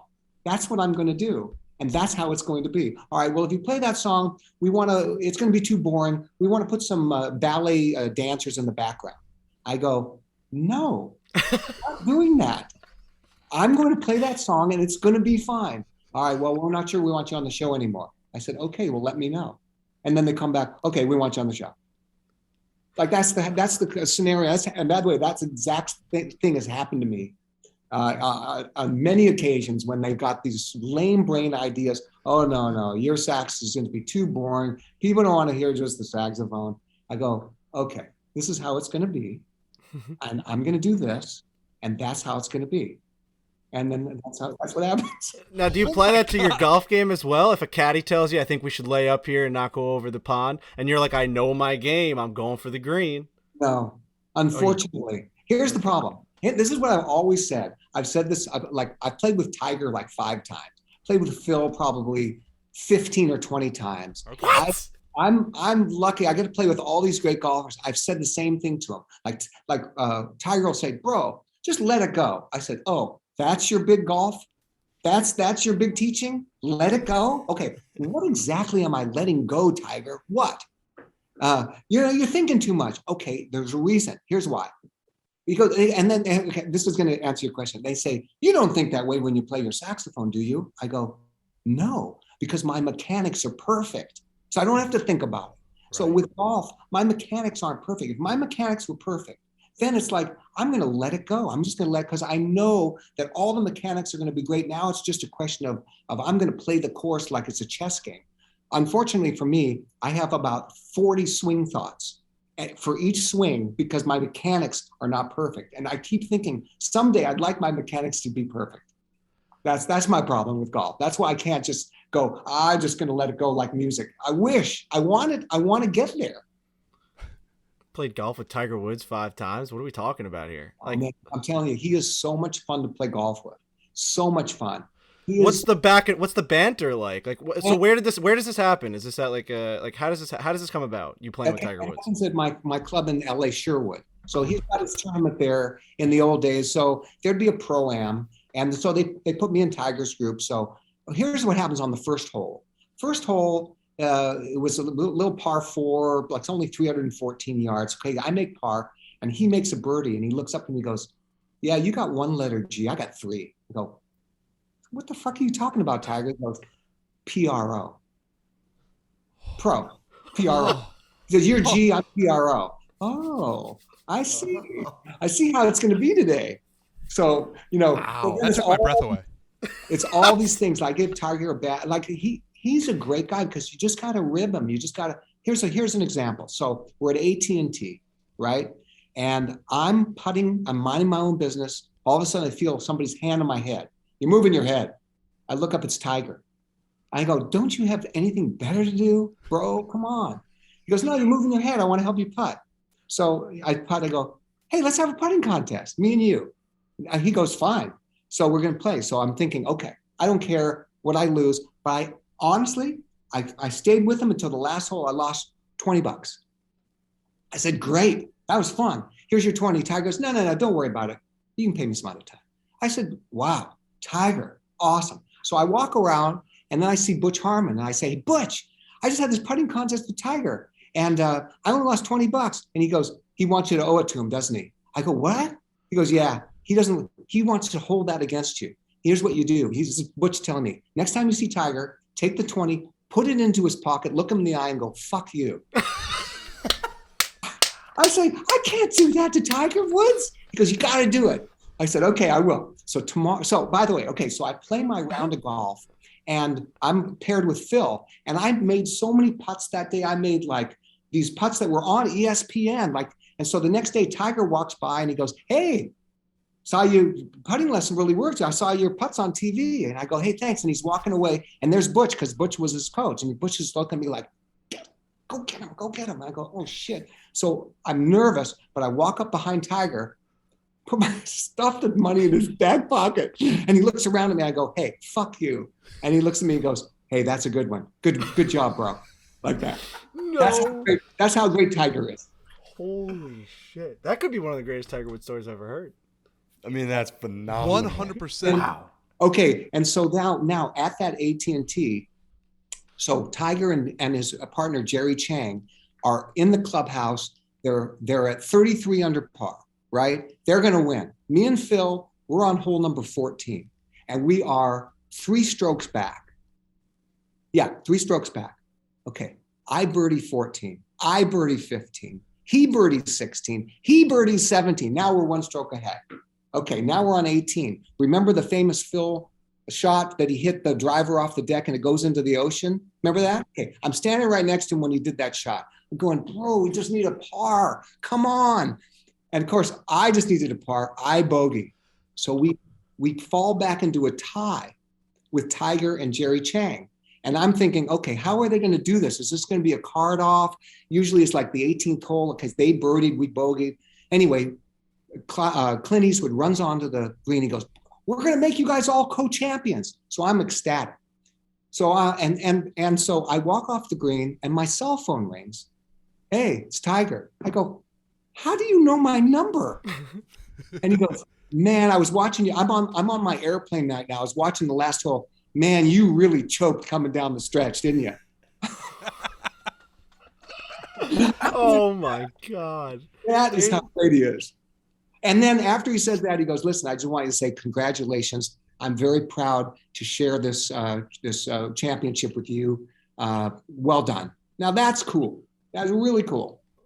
It's cooler than cool. I'm speechless. I can't even speak. Those stories are so good. Because there's athletes, there's superstars, and then there's Tiger Woods, right? And to hear that you have this like personal back and forth banter, you're able to do this with Butch and him. It's just it humanizes him a little bit more for us, and that's just all we want out of Tiger. We want to hear all the little things, and because we know everything on the course, and this is amazing.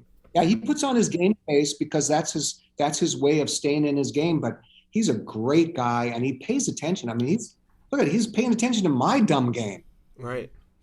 It sounds like he really like if you treat him just like one of the boys, one of the Right. bros, Yeah. that gets him actually in his comfort level instead of treating him like he's on this pedestal. Absolutely. That's the best way of saying it right there. Absolutely. I mean, it's hard to come down from those stories. Are as good as they get. But we're huge documentary guys. We actually had Marty Fish on like a month ago, and he was talking about his documentary. Did you watch that one on Netflix?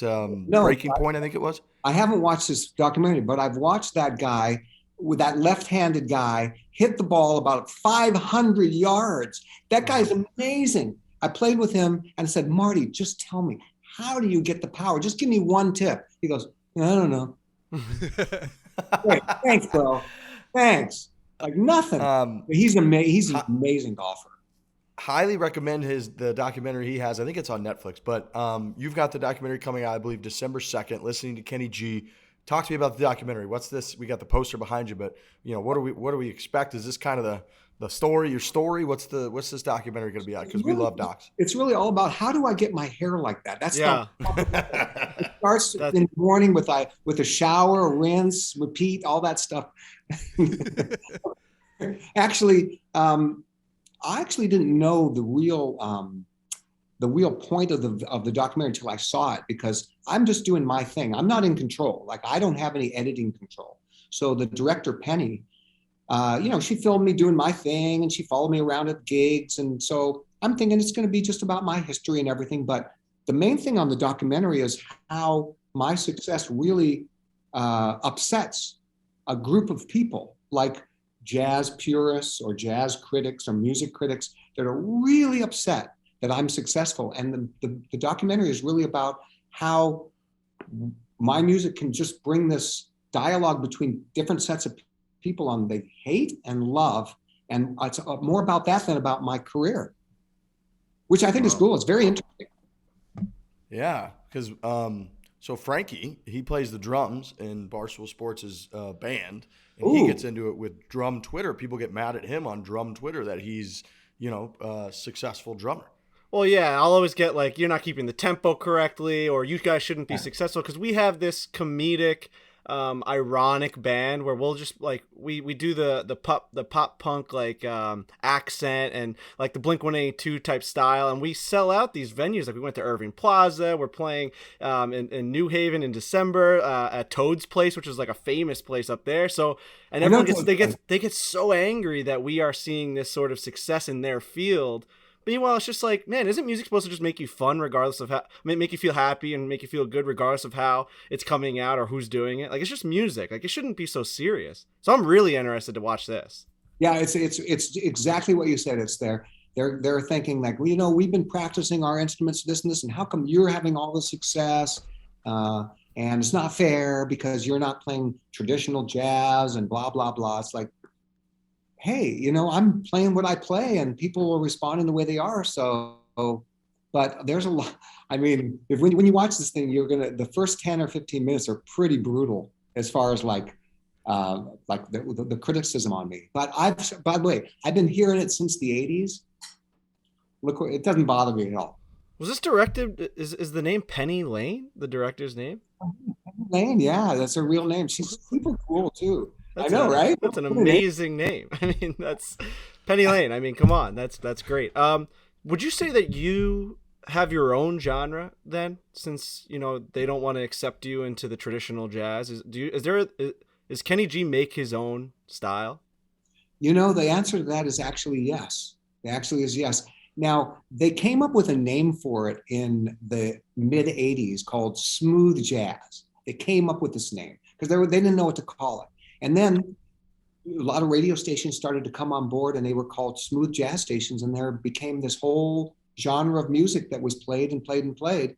And that format's not around anymore, thank goodness, because I didn't love the way that they had diluted it so much. But yeah, pretty much they had to kind of come up with a new genre, which is great.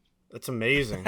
Yeah. Incredible. What's your take on, because this is not you, because you're Kenny G, 70 million albums, the whole thing.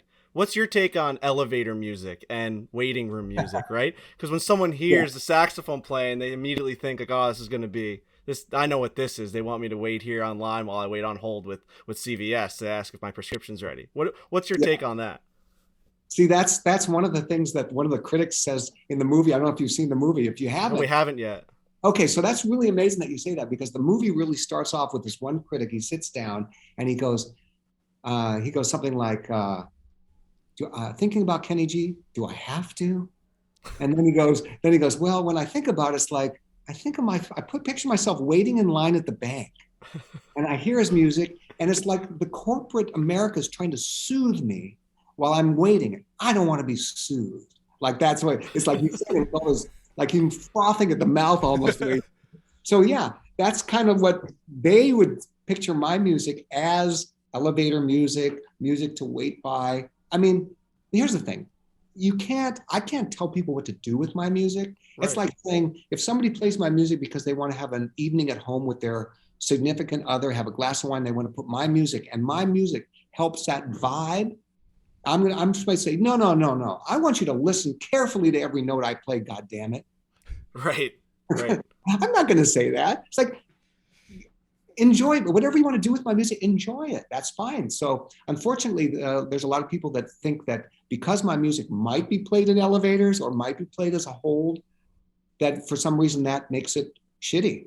I don't think so. No, it doesn't. And you've elevated yourself so much higher than that. I mean, my childhood is just Kenny G miracles. It is. That's just what it is. You walk at Christmas time. That is what's playing in my house. You know, when you hear something and it brings you back to a specific place, yeah. I picture my whole house decorated for Christmas and your album playing. And that's something that it doesn't matter you could have been playing any type of music. The fact that you're able to change lives or change memories of lives is nuts to me. Like, that is so impactful that you bring people back to that place. And I can't be the only one that feels that. I mean, that album is so good, and it's so simple. Right. And it's so simple too. It's just you and just instrumental, and it's like, how did no one else think to do this? Right? You're up there with Elvis in Christmas albums sold.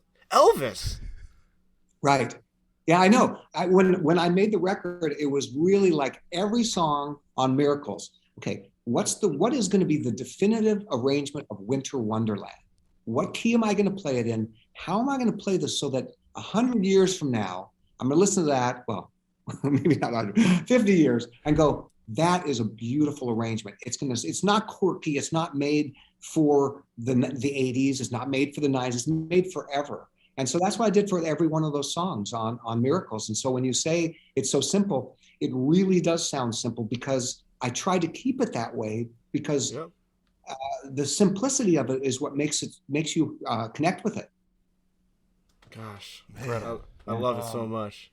I know we got to wrap. I know you got places to go, but man, Kenny G, you're a pilot. You're selling 75 million records, Tiger Woods stories, all kinds of good stuff. We got to do this again, my friend. This was a lot of fun. Hey, my pleasure. And listen, when I start talking about golf, I just talk. I mean, I could tell you stories about playing golf with President Clinton that would just blow you away. And maybe we'll save that for next time.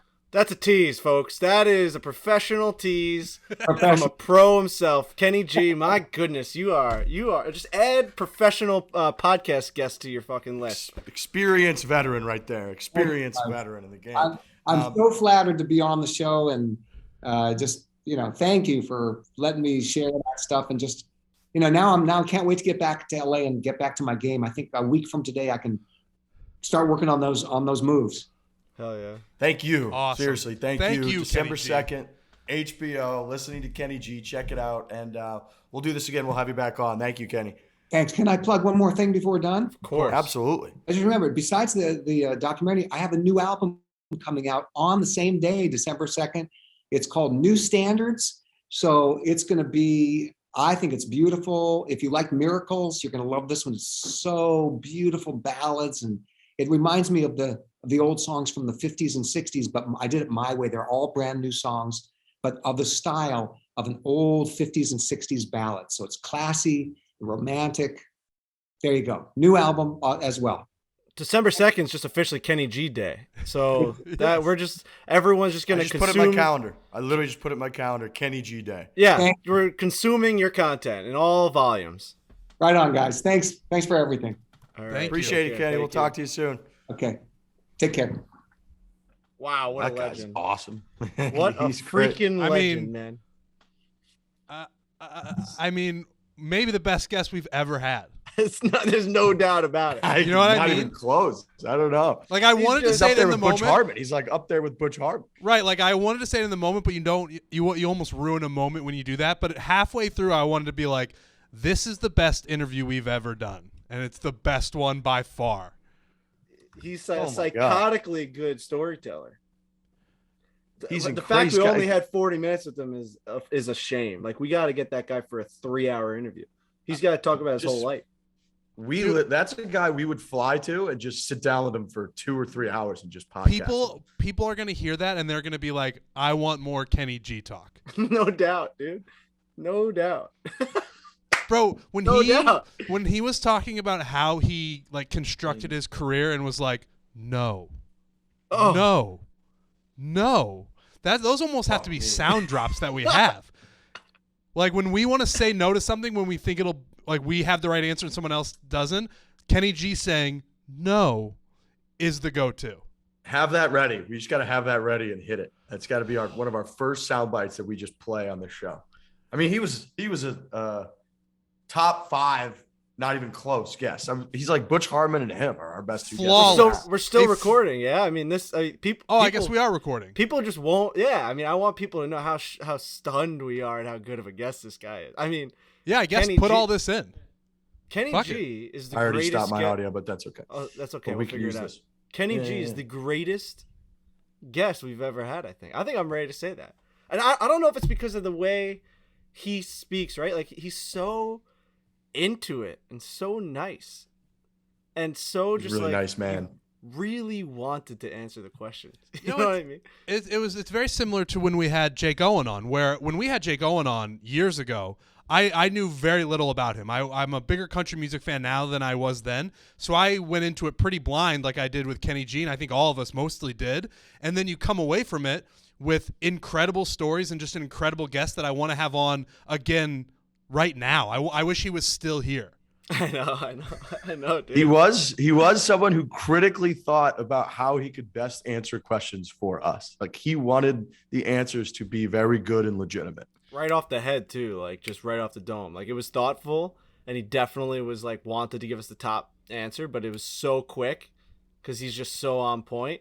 That's scary how good he is. I'm going to be thinking about that Tiger Woods $20 story for the rest of the day and probably the rest of the week.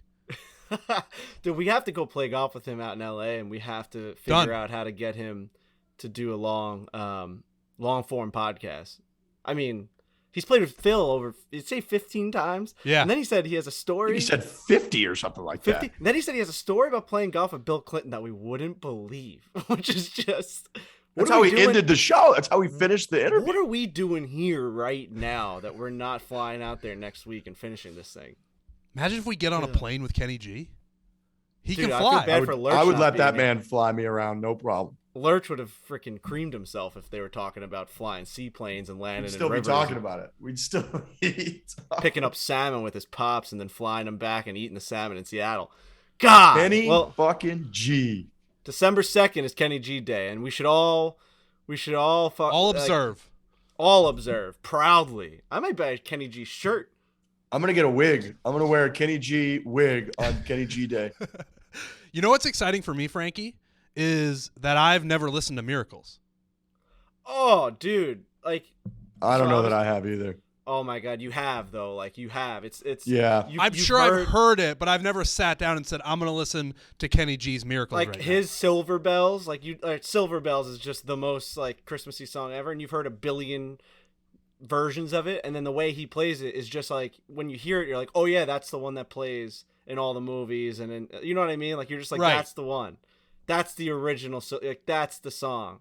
He has so many of those. If you go through Miracles, and we are huge Christmas guys, we're celebrating Christmas like you wouldn't believe this year, The biggest. bro. When you go through that album, you're like, yup, that's the one. Yup, that's the one. Yup, that's the one. Wow. Through the whole thing from top to bottom. I might start told my my- Christmas listening today with that right now. I told my mom I was interviewing Kenny G today last night, and she dropped her like fork because that's all they play. Like I've always grown up with music in the house. and it's always been like it's gone through waves, and there was like a Kenny G wave. It was probably in like the mid 90s, late 90s, where it was just every day in my house was that saxophone. And like it didn't really register until last night when we were talking about it. And I went through his Spotify and I'm like, holy shit, that's right. That's him. That's him. That's him. It's nuts. Kenny fucking G. Well, that was awesome, boys. I'm like reinvigorated right now. I feel like we just accomplished something, and all we did was join a Zoom call and have an absolute legend talk to us for 30 minutes. My elbow doesn't even hurt anymore. It's just like I feel like I could do anything. Nothing ails me at this moment. Oh. All right. Well, that was great. I guess we'll be back next Tuesday. With just a significantly worse show because Kenny G's not on it. You know what I mean? Right. Don't even listen to Tuesday's show. Like Just our don't show even will download it. never be better than it was today with Kenny G on it. Can we just give him our show? Like, I would just give it to him if he wanted it. Also, this is not just like a plug to listen to the watch the YouTube page or subscribe to YouTube, which it is. Go watch the interview as well and see what I'm saying. Where like the way he answered these questions, he had this like smile and this soft way of like no matter what you asked him, he kind of was like, oh yeah, like he was like so into the question. Yep. Go look for yourself at how much you have to experience what we experienced. You have to. I don't know if it'll translate to audio as much as it does in video. Yeah, you'll get something out of it if you watch it on YouTube. He's quite a guy. All right. Well, we'll be back Tuesday with a way shittier, more terrible, bad show, and you should listen to it. You're Pretty hard. subbing Kenny G for Lurch. Yeah, okay. Hit it hard. Hit it hard.